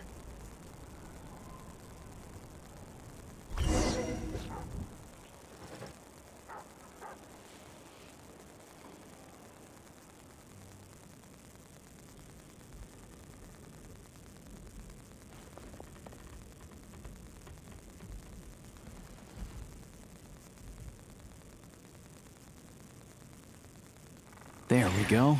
A freight list. Straight from the Fatui. So Shishkin won't have had the chance to doctor the figures. Looks as new as the day it was printed. I guess no one bothers reading these unless they have ulterior motives. If they did, there'd be no loophole for him to exploit. Yeah, this is all we need. Come on, let's get out of here. Then go track down the crystal. How do we do that? Tagarin's a keen hunter, and catching rabbits is his specialty. So are you like a bounty hunter type thing? Disarming gesture.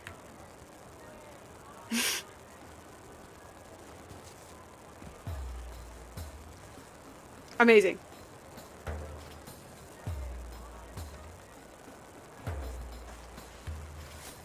Guys, I can play as the dog.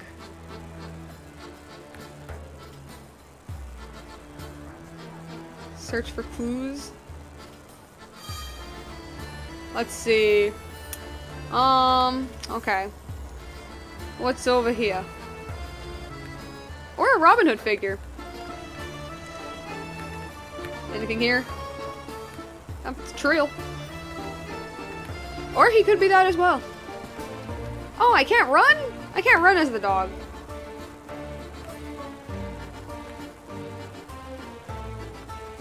This is peak gameplay right here. If only you could run.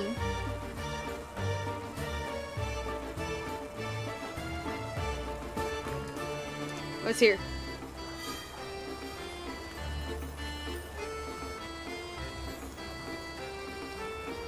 Anything here? But if he picks up the scent of Crystal somewhere and there's no stove around, that's how we know something's up. Voice in my memories? Aw, that's cute! Woof, woof, woof.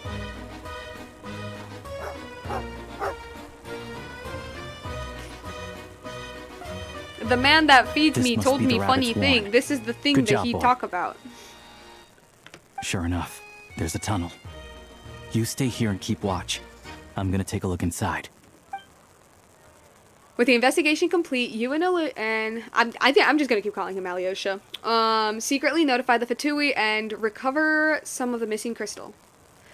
Tellingly, the entrance to the tunnel is right at Shishkin's residence. Now it's time to confront him.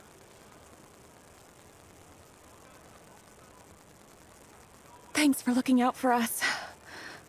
Things are getting tougher by the day. No need to thank me. It's my pleasure.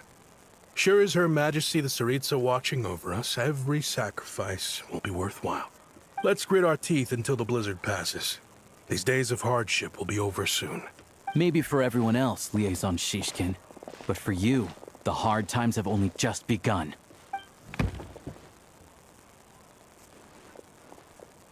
Huh? Who are you? What's the matter? Hey, wait a minute! What's all this crystal doing here? I just had a question for you. Why, when times are as tough as this, would someone hoard more Kresnik Crystal than they could ever use? All the crates here are from the most recent shipment, but they weren't brought here for sale. Instead, they were secretly stashed away. I sense some corruption going on. Would you be able to shed any light on the situation, Mr. Shishkin? Me? Why, I have no idea. But look at how much there is. It's quite a godsend. Now there will be plenty to go around. This godsend was found in a cellar adjacent to your residence following a tip from Mr. Alosha. Nope. And this is only a fraction of what we found down there. We're still taking a full inventory. Oh. The official figures will be finalized shortly. Oh, okay. Crystal. Oh, no, literally. That's... off to... Nah. Off to the Siberian work camps you go.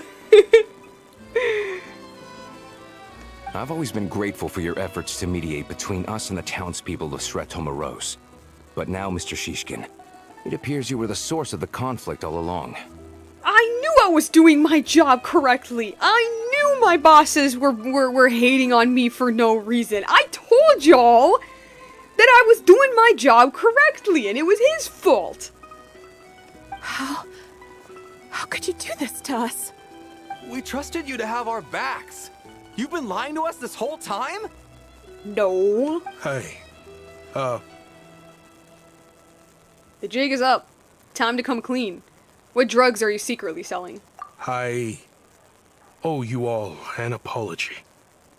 I'm sorry. I'm so very sorry. This isn't who I am. Please believe me, this was a one-time mistake that I will never repeat.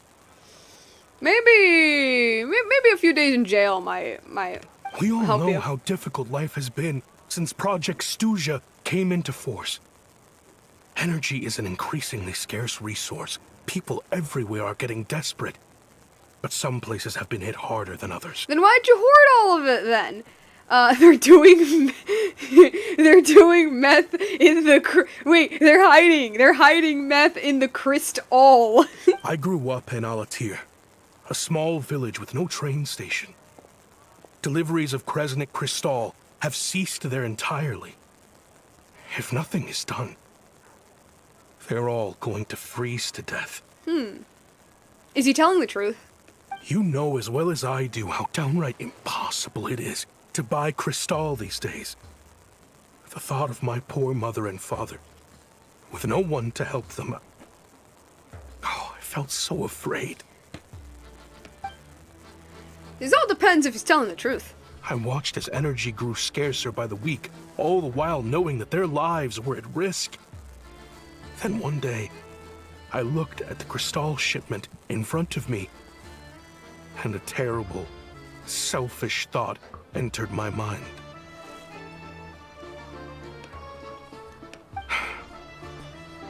Looks like I'm just not cut out to be a criminal. I'm so sorry. Once the Fatui have finished their count, you'll see that the numbers match their waybill. So a wannabe smuggler, basically.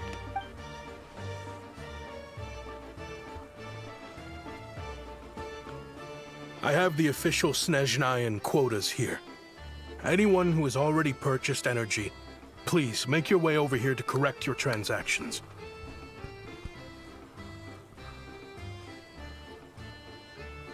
I'll make a batch purchase of Crystal worth 3 months' salary for you all to use free of charge. As for Alatir, I'll think of something else. And you forget what country you're in. You're in Russia, and historically speaking, they never cared about the working class. Oh no, but like, that's exactly why he was doing that. It was specifically because the working class was just kind of left to freeze. You don't have to go that far. Yeah, owning up to your mistake is enough for me. You've done plenty of good for the community in the past. I'm not looking for a handout. Drop the act. You claim this was a one-time mistake, but the real reason there's only one shipment's worth of stolen Crystal in your basement is that you have an accomplice. I mean, yeah. I mean, yeah. Reporting in, sir. You still committed a conducted crime. A full search of the mayor's house. As expected, we found many crates full of Crystal. Yeah. Half of which were still in their original shipping containers. This wasn't your first time at all. You've been colluding with the mayor of Stratomeros for a long time now. Of course it's with the mayor. Of course it's with the mayor. Ah, man. Political corruption. You'll love to see it in the anime video game. The train station's currently out of service, but it does open for a short window every time there's an energy delivery. And every time a train pulls in, you're there on site to take inventory and oversee the workers unloading the cargo. The mayor handpicks said workers. Per his instructions, they transport the Crystal by tunnel at night to the mayor's house, and he sells it out of town. But since he can't get the goods out of town by train, he had to arrange an alternative method of transportation. This meant slower sales, which gave me plenty of opportunity to catch him in the act. Wait, the mayor's involved in this too? He always is. Come on, you guys can't be surprised. It's always, like, if there is some, like, criminal activity going on, it's like 70% that the local government knows and is actively colluding with them. Preposterous. What proof do you have of any of this? He's gonna bring out the receipts. Basic math. I've spent a lot of time lately counting carriages as the snowstorm rages. Counting carriages? What? The energy consumed by a train depends on its total weight. And since energy is a limited resource right now, it's fair to assume that every carriage is packed full. Wait, the energy consumed by a train depends on its total weight, since energy... Okay. So, if we take the energy required for the Kresnik's torch, add the sales figures you provided, then compare that figure to the train's theoretical cargo capacity, guess what? The numbers never match. It's always off by 1 or 2 carriages worth. Huh. This time, you set a new record. Oh. 3 carriages missing. What was it? To quote the late Minecraft king, stay in school, kids. It'll make you better at PvP. You mean to tell me that you sat around outside, counting carriages, in this weather? I'm a hunter. I have 2 options. I was just gonna say Hunt that, yeah. Or starve. I was just gonna say that, like, I mean, forget the fact that he's a hunter, but, like, I assume he sells the thing he hunts, so, and, like, he has to have some, like, basic business skills. Well, I've heard enough. The evidence speaks for itself. Take Shishkin and the mayor into custody and escort them back to Snezhnaya. Sorry, my guy. Crime's still a crime. You cocky little brat. Ruining my business. Your illegal business? You wait.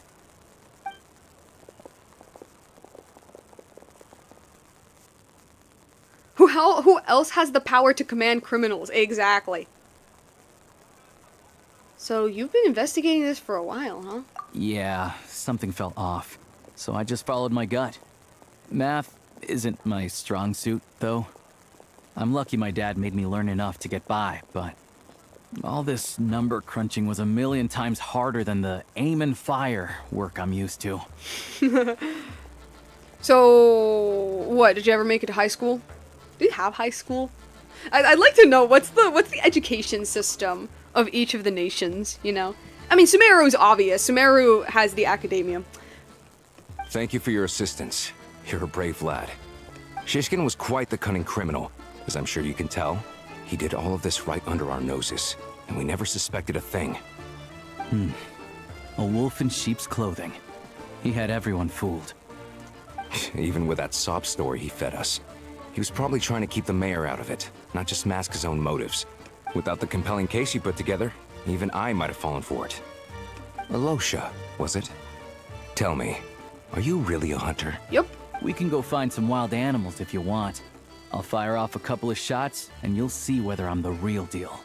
I have a feeling that Alosha's more than just a hunter. Well, it isn't exactly difficult to fool the Red Army. Okay. I didn't mean to cast suspicion on your identity. It's just... well, I'm sure you've heard of the Rokot. Recently, they've been recruiting people with your kind of talent. They hide in plain sight under false identities, working against Project Stusha. Oh. Sometimes directly opposing the Tsaritsa herself. Oh, hello? Do we have Fatui going against the Tsaritsa? Go on. They aren't a violent organization, and their goal is to improve the lives of the common folk. But still, as a member of the Fatui, I wouldn't be doing my job if I didn't keep tabs on them. First I've heard of this. I don't really keep up with what goes on in the city. All I know is, people who don't mind their own business in the city end up paranoid about everything. As for me, I just couldn't stand Shishkin. I'm from Alatir myself, and I can tell you, nobody's lived there in years. Oh. Why would an abandoned village need Crystal? Okay, I see. So he was lying. I felt it. The Red Army is fighting itself? Do tell me more. No, yeah. Huh, interesting. Okay, promoting an organization that goes against your goals, I guess. Well, okay, not his goals personally, but, like, you know what I mean. Of course, no one really cares about the fate of that place. Oof. I'm guessing today is the first you've heard of it. I see. It does sound quite tragic. Really. Well, thanks again for your assistance, and your friend here too. He's like, no thanks, city life is too much for me. I will report this incident to Snezhnagrad. The Fatui will take over energy distribution until new officials are appointed. We'll also ensure that the train station resumes normal service as soon as possible. Looks like it's my turn to brush up on math now. I never liked it as a kid either. This awesome means that they're not just mindless mass of drones they're not just a mindless mass of unthinking drones. That means they're actual genuine people in this group. That's one thing I really that's one thing I really like with what they do with the Fatui, is that, okay, obviously in a gameplay sense, like as a video game, they're just kind of goons that you fight, you know what I mean? They're just kind of mobs, they're just kind of enemies, they hit them until it dies, right? But, I think like in Mondstadt and some other nations, if you read the little like text boxes that appear with like idling Fatui members, you're gonna see that they're just having like casual conversations, you know? And so yeah, no, from the start, like, they have shown that like, hey, like, yes, the Fatui are a presence, typically a negative presence, all over Teyvat, except Natlan, funny enough, but, like, at the end of the day, they're just people, you know, they're just soldiers, at the end of the day, they're just soldiers who were hired to do a job, and they're there. It kind of makes me think of, Child and his lore, where the reason he joined, the reason he became a harbinger, well, even further than that, the reason he became a Fatui in the first place was because after his, like, traumatic experience with the Abyss, Child kind of, well, Ajax, kind of became really, what is it, like, trigger happy. He just really liked fighting to the point that it started to concern his family. And so, his father, thinking that, oh, like, this will help him, like, I guess, like, express his emotions more or something like that. Like this will help him, like, get whatever he has out of him, right? Like he has this need to fight. I'm gonna sign him up to the military. And then Ajax ended up in the Fatui, and he was such a good fighter that he rose the ranks to become a harbinger. But like what I mean is that, like, they're just people, you know? Like, at the end of the day, they're just people who signed up for the military. Sure, gameplay-wise, who cares, kill them all. But story-wise, they're plausible people. They have families to get by, and goals they want, and so on. Exactly. And that's one thing I really do like. It's the reason why the humanization of the Fatui, although I understand the frustration, it doesn't bother me too much, because Genshin's been doing that since the start.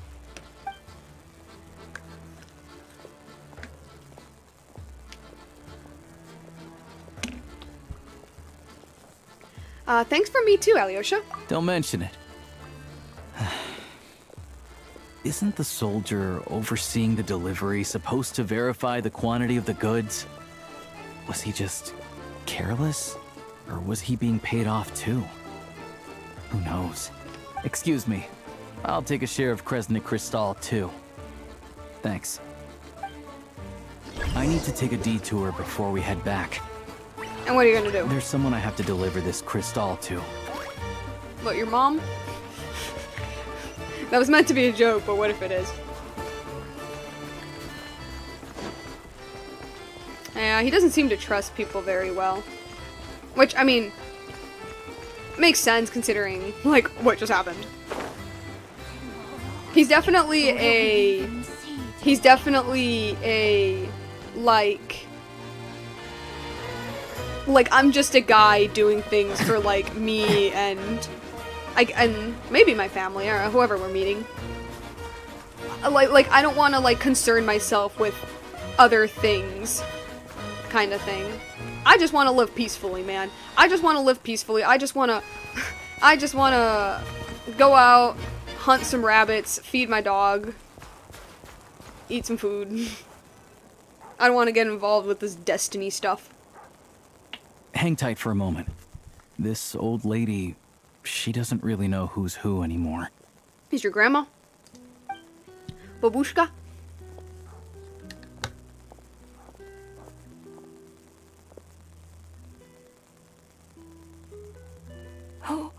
Oh, grandson. It's so cold today. You must be freezing. Here, put on a hat. Eat some soup I made. Eat more soup. Ma'am, it's me, Alosha. Alosha? Alosha who? You know me. I came by earlier today. Cleaned the ashes out of your stove, gave you some warmer bedding, and washed your back.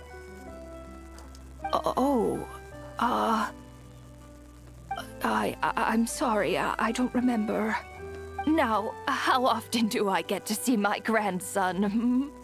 Come on, take a seat and relax while I fix you something to eat.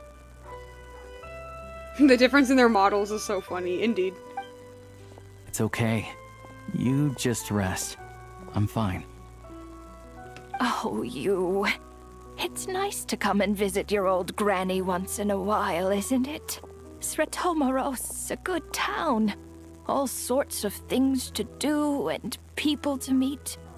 And the local officials are good to us. Sit down, come on, take a seat. I still have some fruit left. Let me get it for you. Please, don't get up on my account. You need to rest. Where's the fruit? Right under the basket by the door. Or maybe it was on the bedside cabinet.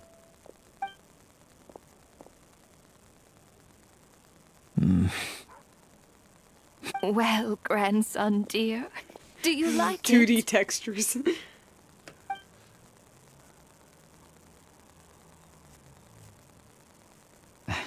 Very much, ma'am. It's delicious. Good, good. Wonderful. You don't need to save any more for me next time, all right? Fresh fruit is hard to come by at the moment. You should eat it as soon as you get it. Oh, I don't need it. I'm fine. But if you like it, come back for some more soon. After a long chat, okay, fine. Didn't even let me read. Some kind soul must have given these to her. But she always saves the nicer things for special occasions. It's expired, isn't it? That's what I thought too. How do you know her? I met her at the market back before her health began declining. Okay. She was a lovely old lady. We're from the same hometown. Not many people have heard of Alatir. And if they have, it's usually for all the wrong reasons. There's a gang of highwaymen that came from there. Now that it's an abandoned village, it's rare to find anyone who shares fond memories of our hometown. So after we got talking and realized we were from the same place, we decided to keep in touch by letter. I first learned of Sretomaros' energy supply problems from a passing comment in one of her letters. Then, after her health went downhill, I started visiting more often to check in on her. The town's been in decline for a while now, but because of her memory problems, she thinks of it as the bustling, prosperous Sretomaros still in its heyday. That said, I kind of appreciate her optimism. There's not much of it going around in this world of ice and snow. Sorry, maybe I shouldn't have asked. It's fine. Everyone grows old.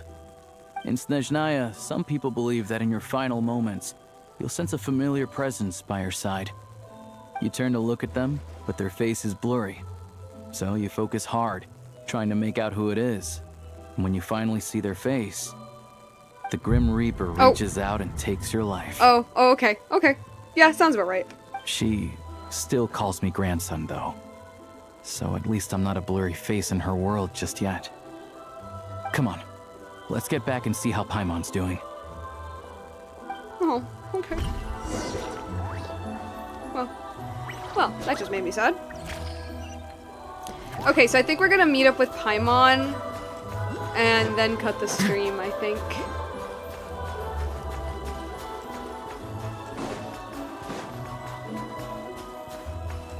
Oh, he lives up there. Okay.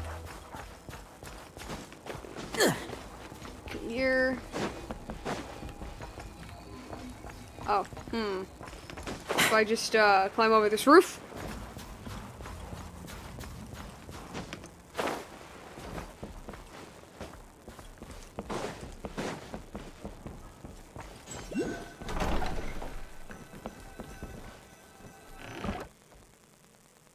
Paimon, we're back. Are you feeling any better? Yep. Paimon's not cold anymore, but she's still a little dizzy. Flying probably isn't a good idea right now. Paimon might lose her balance. But Paimon's sure she'll be fine. It's probably just from getting hit on the head by that pile of snow when we first arrived in Snezhnaya. Her complexion's looking much better. Let's keep an eye on her. I still think we should see a doctor when we get the chance. Sure. But enough about that. How did everything go on your end? Are you all set? Did you have any trouble? I'll explain. It's a bit of a long story.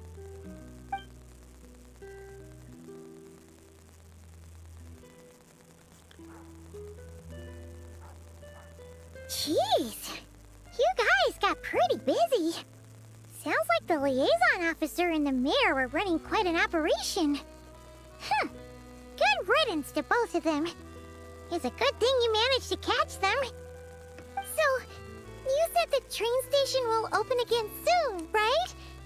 And everyone has enough crystal now? Yeah. Well, enough to survive at least. Project Snezhnaya isn't going away anytime soon. People will still have to scrimp and save to make ends meet. I've been meaning to ask, what exactly is the Tsaritsa trying to achieve? Don't know. The goal of Project Snezhnaya is to gather energy for the Tsaritsa, but no one knows where that energy's going. Telling you it's an never atom been bomb. made public.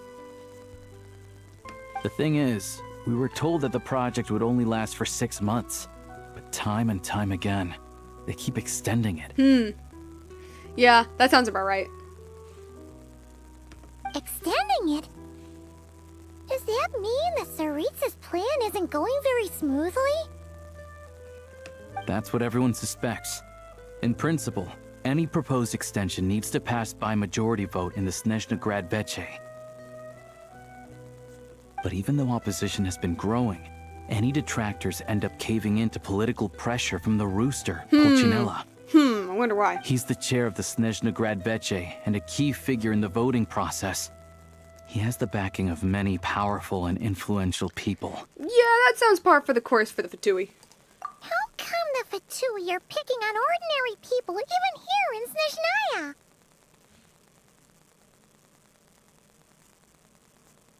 I don't see it like that.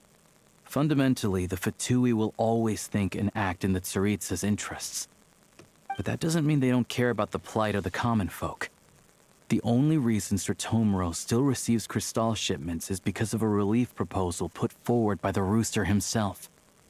Then there's the Fatui soldiers providing support in every corner of the nation. Even the Northland Bank provided some mora for disaster relief, and they're as conservative and indifferent as they come. It's just that the rich and powerful in their fancy palaces live in a completely different world from us. There's always going to be some conflict when those worlds collide. I'm reminded of something that the Fatui officer mentioned. The Rokat? Yeah, well, even though we all believe in Her Majesty the Tsaritsa, there are still many differences of opinion on how best to tackle the big issues of the day. Regular folk don't have an easy way of getting their voices heard in Snezhnaya, while the rich and powerful are either unwilling or afraid to speak out for all sorts of complicated reasons. The Rokat provides the disaffected with false identities and an outlet to vent their frustrations. Of course, an organization like that exists in a gray area.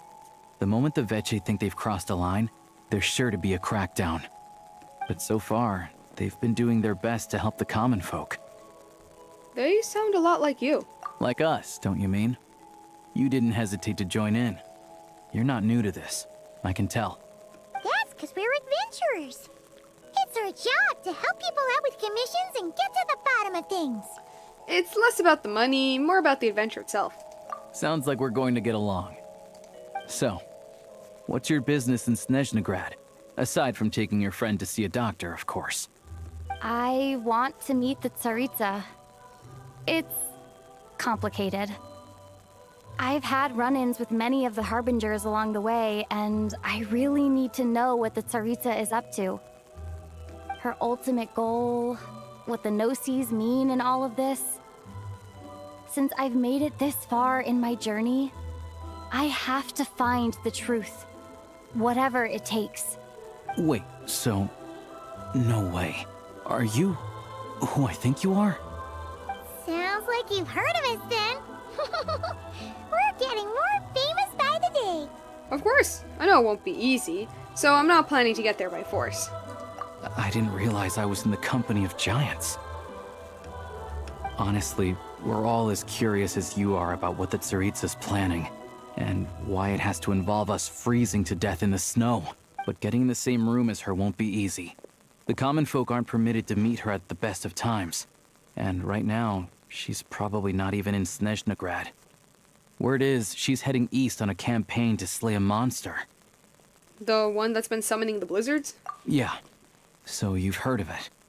A wild, unpredictable monster with the power to summon snowstorms.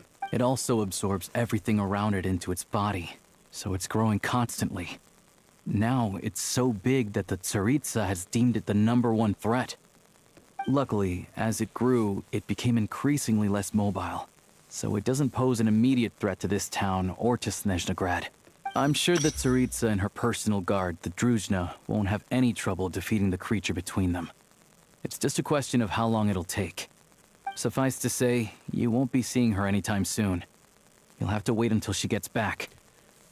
That's fine. Getting Paimon treated is more urgent now. If it comes to it, I'll just have to go to her. Fair.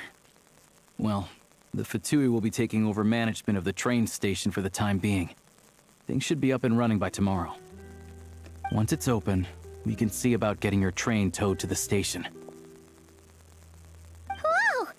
That's gotta take a lot of manpower. Are you sure we can talk them into it? The Fatui aren't exactly spotless in this whole mess. Plus, we helped them out. Should be easy enough to negotiate. I'm more concerned about what paperwork I would need to drive the train. As far as I know, all the paperwork is dealt with upon manufacture. I've never seen anyone check it, so I wouldn't worry. Having a train makes everything much easier. We'll reach Snezhnaya in no time. I need to head there myself anyway. Got some game to trade for Mora. I know a good doctor in the city. I'll introduce you when we get there. Oh, thanks so much. Let's get a good night's sleep ahead of our big trip tomorrow.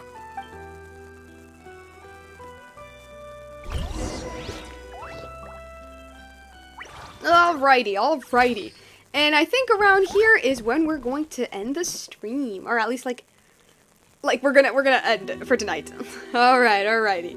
Let's see if there's anything important.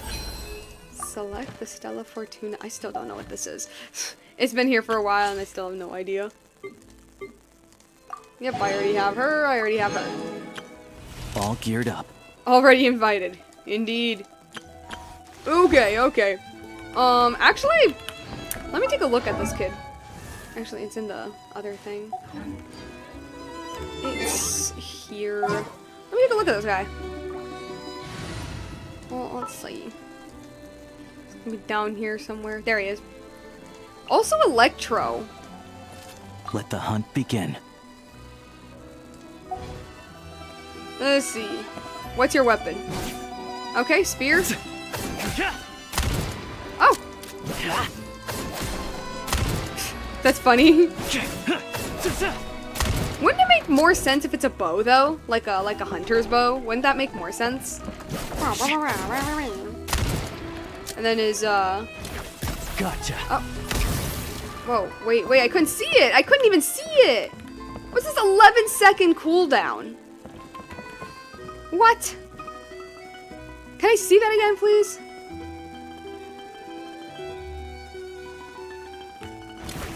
Ready or not. Oh. Huh, okay. It's like a... Alright then. Wah. Does he ever put the hood on? I don't think he does. Okay. Let's get my little achievement and then get to our little talking section. Overture. Okay. Alrighty. Infinite void time. Okay. So, that was the start of our journey of Snezhnaya. Let me put back the music. that was the start of our journey on Snezhnaya, and I'm gonna be honest, that was more politically dense than I was expecting for the start. Snezhnaya was always going to be kind of politically dense, but for the start, like, we're already getting to a lot, which I love, by the way. Yeah. They're cowards for not letting him have a gun as the primary weapon. If he was in Honkai Impact 4, they'd let him keep the gun. Oh well. But, what was I saying? Yeah, so, like, oh my god, us meeting Piero, like, just like that was crazy. That was insane. I was not expecting that. I was expecting to meet Piero, I ain't gonna lie, like 5 hours in. Probably even more, I'm not gonna lie. Like, towards the end of this, first act, sorta, of the quest. So that was crazy. His model looks amazing, oh my gosh. This little machine thingy that's with us? I mean, I already said it like 1,000 times. My bet is that that's the third Descender, and if it's not the third Descender, then it's like a GLaDOS situation where it maybe like his mind was updated on some database to become a robot, right? Or maybe it's like the consciousness. It's like what remains of the Descender's consciousness, maybe. Or maybe it's just straight up not the third Descender and it's something completely different. I don't know. All I know is that it speaks as if it's from a bajillion years ago. It makes a direct reference to that being an arc. It has a mission to save the world. And the devs have mentioned, yeah, no, there is quite a lot of third Descender lore going on in Snezhnaya. So that's where the thought came from. Second thing second, given how fractured things are politically over here, there's likely going to be a small rebellion. Oh no, I feel it. Like, I definitely feel that there's going to be some rebellion going on. So, that's pretty cool. Alyosha's a really interesting character, actually. I really like how grounded he is, honestly. I don't know. I really like him. He feels very... Well, normal is not the right term, but like he feels like someone from the situation that he's in. You know what I mean? He's very, like... I mean, he's kind, of course. He's a nice person. But it's also very clear that he's been through a bit. He's been through quite a lot. And so, he's very much a keep to myself. I just kind of do my job, earn cash, live another day. You know, and I'm fine with that. And I don't want to get involved with all of this city business kind of thing. But nevertheless, I'm still forced to be involved in it because we kind of freezing. So, yeah. So like, yeah, he's an interesting character. And I really like his design. Partly because out of all of the Snezhnaya casts, he actually looks like he's prepared to live in the frozen tundra. But, yeah, pretty neat. So, but the thing I wanted to talk about specifically was not the Paimon thing. I'm sure we're going to get answers to that way later. I guess it's like all of the politics going on, right? Where, okay, so like, it's no secret that Snezhnaya is politically corrupt. Like, they have been making that clear since, like... trying to think. I guess, like, since, like, Sumeru or something, they've kind of hinted at the fact that, like, yeah, Snezhnaya is, like, not the best place to live. I guess, like, technically since Child. Since in his voice line, he says, like, where I'm from, if you're not moving constantly, you'll freeze to death, literally, right? And, well, yeah, it doesn't seem to me like, doesn't seem to be a place where you can just sit around and do nothing. So like, there was already hints of that, but but, like, I think, like, as the game has gone on, you know, they show a little more hints that, like, yeah, Snezhnaya is pretty rough for the common folk. And they have been shooting themselves in the foot politically speaking with the rest of the continent for, I'm guessing, the backstabbery in the previous chapters. I mean, they've had their grubby little hands in like every single nation into that, and don't really have the best reputation. Natlan really is the only place ever that benefits from having the Fatui. And even then, it's just Capitano's section of the Fatui, which I do think is pretty funny. But one thing that I was thinking about, especially with the fact that, like, the Fatui that we meet in the town, yeah, no, like, they show us, I mean, we mentioned this a little before, that, like, they've always been doing this, but, you know, obviously since we're meeting them in their own country, you know, they're really showing that the Fatui, at the end of the day, they're just people, right? Whether or not, like, the motives or whether or not their actions are good or bad, whether or not the motives are justifiable, right? Which, in a lot of cases, not too much.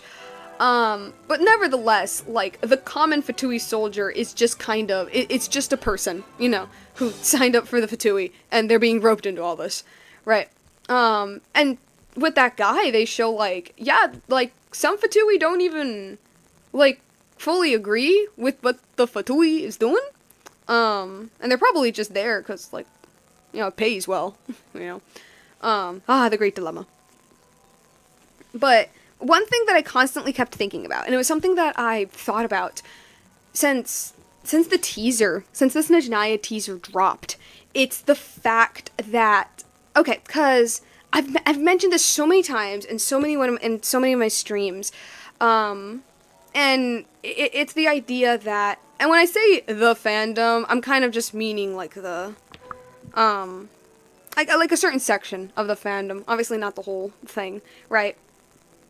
But, you know, like, a decent section of the fandom, for a decent reason, too, like, absolutely does not like the Heavenly Principles whatsoever, and then there's some fans like me, who, nuance, literally, and then there's some fans like me that are like, look, HP ain't great, the game makes that pretty obvious, but, like, they're not evil either. Like, they have reasons for what they do, and I do genuinely believe that HP does care about Teyvat, right?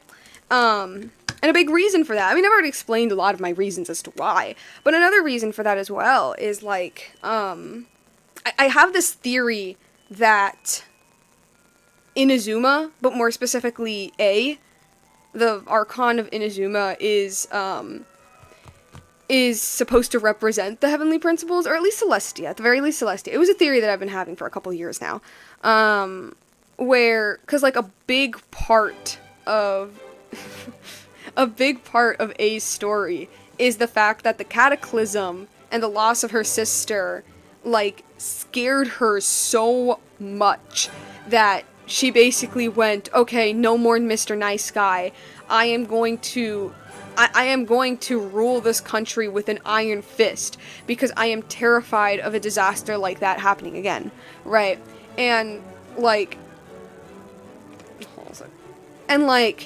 what she does is not good. A lot of her actions are pretty bad, but, there is this element that, like, she didn't do it out of malice, she did it out of, well, mostly fear, of course, but fear because she loves her nation, right? And that doesn't necessarily excuse what she did, but it also shows that, like, she's not evil, you know? She had good intentions, but she did not go about them the right way, kind of thing, right? Yeah, and with the Heavenly Principles, that's kind of like the vibe I'm getting from them, especially with all of the space lore that we've been getting. That's the vibe that I get from them, that, like, yeah, their intentions are good. They hide the planet because there are invaders. They eradicate any hint of the abyss because it is literally a killer of, it's literally the killer of the universe. It is terrified of people seeking things not promised to them by the gods, because more often than not, that leads to them tinkering with the abyss, right? And, like, yeah, however, their actions are probably not the best. They are so not the best that their own shades, you know, which are literally parts of them, don't really like him very much, which I guess kind of sort of hints at the fact that the Heavenly Principles like doesn't like themselves, but that's a whole topic for another day. So yeah, and so then we get to the topic of the Tsaritsa, right? Then we get to the topic of the Tsaritsa, where everything we know about her so far really points to her being the good guy, the sympathetic victim who was traumatized by the evils of the Heavenly Principles, and that HP must die, right? And that her rebellion is for a good cause, right? Maybe, okay, I'm exaggerating it a little bit, but that's kind of how some fans see it. That's kind of how some fans see it. A god that hates themselves, that is somewhat funny to me. That's how some people definitely see it, because, like, I remember especially when the devs dropped the massive lore bomb about the Tsaritsa.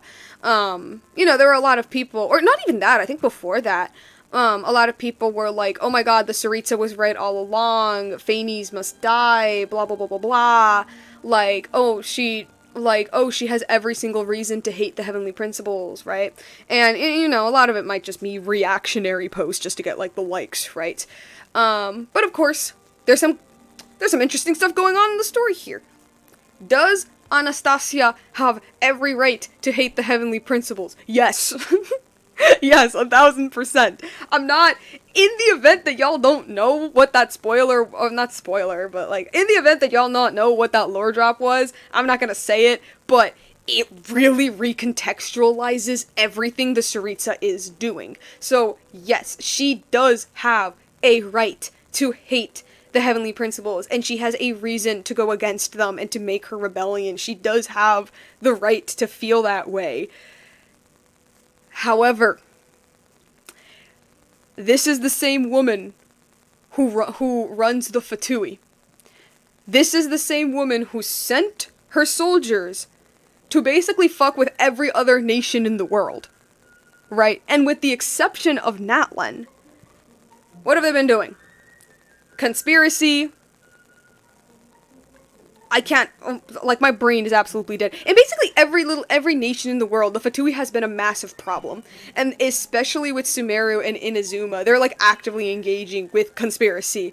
And, like, actively harming the populace of the people as well, right? Giving out delusions, which are which, like, cause people to age rapidly and die, right?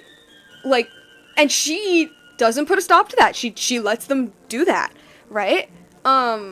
She has Dottore as number 2. Number 2. Okay, Capitano as number 1. Yeah, that makes sense. He's a righteous man, right? They told us that he was a good righteous boy, and you know what? He was. He truly was a captain, my captain. So him being number 1, okay, yeah, makes sense for someone who really cares about her people and, like, you know, wants to make a better life for her country. Okay. Dottore number 2? Dottore number 2? You mean the sociopath? You mean the one who strangled his classmate and then pretended that she was killed by animals and that is what got him expelled? You mean the guy who experiments on people left and right? You mean the guy who is actively funded by the leader of the Northland Bank, who most definitely got some Stockholm Syndrome type relationship with this man? He's number 2? Anastasia, I thought you cared about children. I thought you were a mom. So, those are just quirks. They're just personality traits.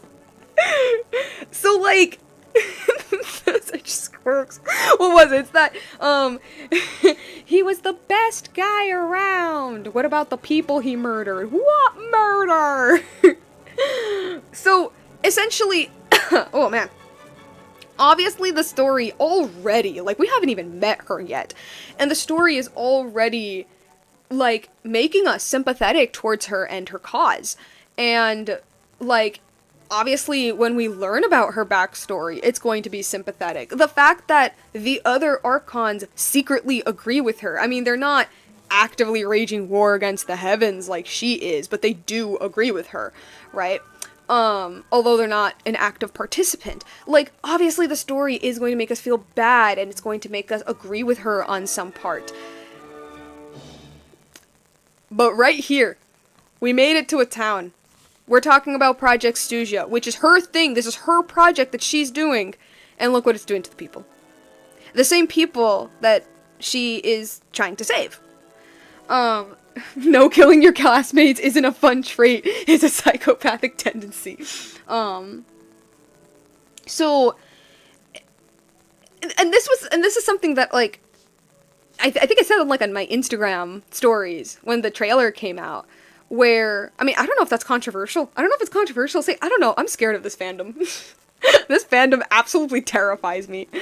But, like how I said earlier, that I feel like A and the Heavenly Principles are very similar, right? Oh my god, I really feel like the Tsaritsa is a parallel. Like, I don't know, like, I feel that vibe, that she is supposed to be a parallel to the Heavenly Principles, that by going against HP, she is accidentally committing the exact same mistakes that they are doing, right? That, because they're very similar, right? They're very similar. They are both divine beings who suffered through a that's fair, they can easily rip someone to shreds for the most absurd things, literally. Because of her plan, it's causing her own people, the ones she cares about the most, to suffer. The ends don't justify the means. And like, that's definitely like the theme that I'm sensing with her, and just with the Heavenly Principles in general. Where, yeah, like I said, they're both divine beings who love their people, right? Like, the lore describes humanity as the Heavenly Principles' most favorite creation, right? So they're both these divine beings who love their people and want to protect their people, and the two of them went through events that, like, nearly eradicated them and absolutely traumatized them, and it made them extremely paranoid, and they vowed to themselves that they will not allow something like that to ever happen again. You know, like, the War of Funerary Flame for the Heavenly Principles is the reason why HP just kind of went, I'm not Mr. Nice Guy anymore. If I see any hint of the Abyss, I am going to eradicate it, no matter the civilization that lives there. Because a civilization can die, but if it saves the entire planet, right? And this is not me just bullshitting, this is something that Nahida says in the pages of Piranha Quest, where she says, to the Heavenly Principles, like, protecting Sumeru means nothing compared to protecting the entirety of Tibet. And then we have the Tsaritsa, who, well, basically all of the gods were traumatized by the Cataclysm, but the Tsaritsa specifically was traumatized by the Cataclysm. It was a nearly world-ending event, and, it messed her up so much that she was like, you know what, and, like, you know what, I need to go against the powers that be. That allowed, not that allowed this, but the powers that be that did these things.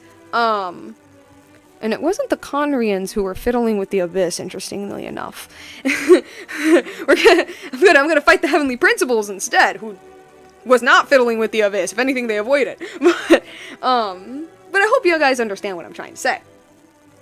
Well, let me read some comments. I think I missed a few. So basically, a group of people are going completely okay with whatever they are planning because rebellion means liberty. Are they forgetting that through violent revolution, terror often follows through? You're not wrong. And then, what is it? Yeah, because of her plan, oh, I already read that. And overall, neither side of this quarrel of divine beings are in the right. Sure, they got their reasons for why they're doing it, but they are going in a route that causes a lot of suffering. Yeah, exactly. And I think that the Tsaritsa's hatred for the heavenly principles and just tunnel vision of, I need to defeat them to create a better world for my people. I need to free them from the shackles of fate type of thing. I need to get all of the remnants of the third descender and do whatever she's planning to do with them. That, like, it's a very similar thing. It all comes down to, I mean, in her case, it's revenge. In her case, it's revenge. In HP's case, it's paranoia. But ultimately, from a traumatic thing. And they're doing this out of love. The Tsaritsa, although she's not canonically called the God of Love, it's pretty commonly accepted, like that's her moniker, I guess, the God of Love. She's doing this out of love. But, yeah, like, I don't think she realizes that, like, I don't know, I kind of lost my train of thought here. We love a woman trying to defy fate, but also causing pains to others unintentionally. This is the exact same tunnel vision that causes wars to drag on for as long as whoever's in charge. They can still feel wrath for being wronged by something. That, it's definitely a reason that, like, you hurt me, so I hurt you back. And then the enemy goes, well, you hurt me, so I'll hurt you back. And then it just becomes this endless cycle of hurting each other and then hurting each other back. And then nothing ever gets resolved. So, yeah. Essentially what I'm saying is that before Snezhnaya officially came out, there is a lot... They already set the seeds for sympathy for the Tsaritsa, which I'm not gonna like. She's a Genshin character. Like, obviously we're going to feel sympathetic for her and we're going to feel bad for her. It's A all over again. It's just A. But like, I do like that instantly, immediately when we enter this town, we are seeing the direct consequences of her actions, even though most of us fans are coming into this nation already with an idea that the Tsaritsa, has reasons for what she does, and one side of the fan base, I don't know if one side is the right term, but like a portion of the fan base fully agrees with her, right? Actually, I'd say that's most of the fan base. So, A, but better written. Well, we'll have to see. She'll have to show up first. But, hold up, the music turned off. But, yeah, no, that's essentially what I wanted to say. I didn't really talk much about the quest itself. It's the beginning of the story. There's not that much to talk about. We're just kind of setting everything up. I'm just saying that I'm already feeling these themes popping up. And I think a part of it is because my writer brain, it's probably just my writer brain, does get just a little bit annoyed of people being like, oh my god, poor Tsaritsa, F the heavenly principles. And then here's me being like, no, but that's the point, guys. and then here's me being like, guys, don't you see? They're like two sides of the same coin. They're like the same. But, that's how it is sometimes. Fandom is whack, and Genshin fandom specifically is terrifying. No doubt that there will be a revolt plot later on in this nation. It will probably have one to two things. Either we have to change her ways, or she becomes, Stewart and unmoving. Oh, I'm definitely expecting some sort of rebellion plot going on, because, oh my gosh, this is just Inazuma all over again. This is just Inazuma all over again. It better be better written. This better be better written. Come on, Hoyo. I saw you improving. You've been improving for the past couple years. And whoever is writing those world quests, I hope that they got you as a consultant, because you're my only hope. Okay.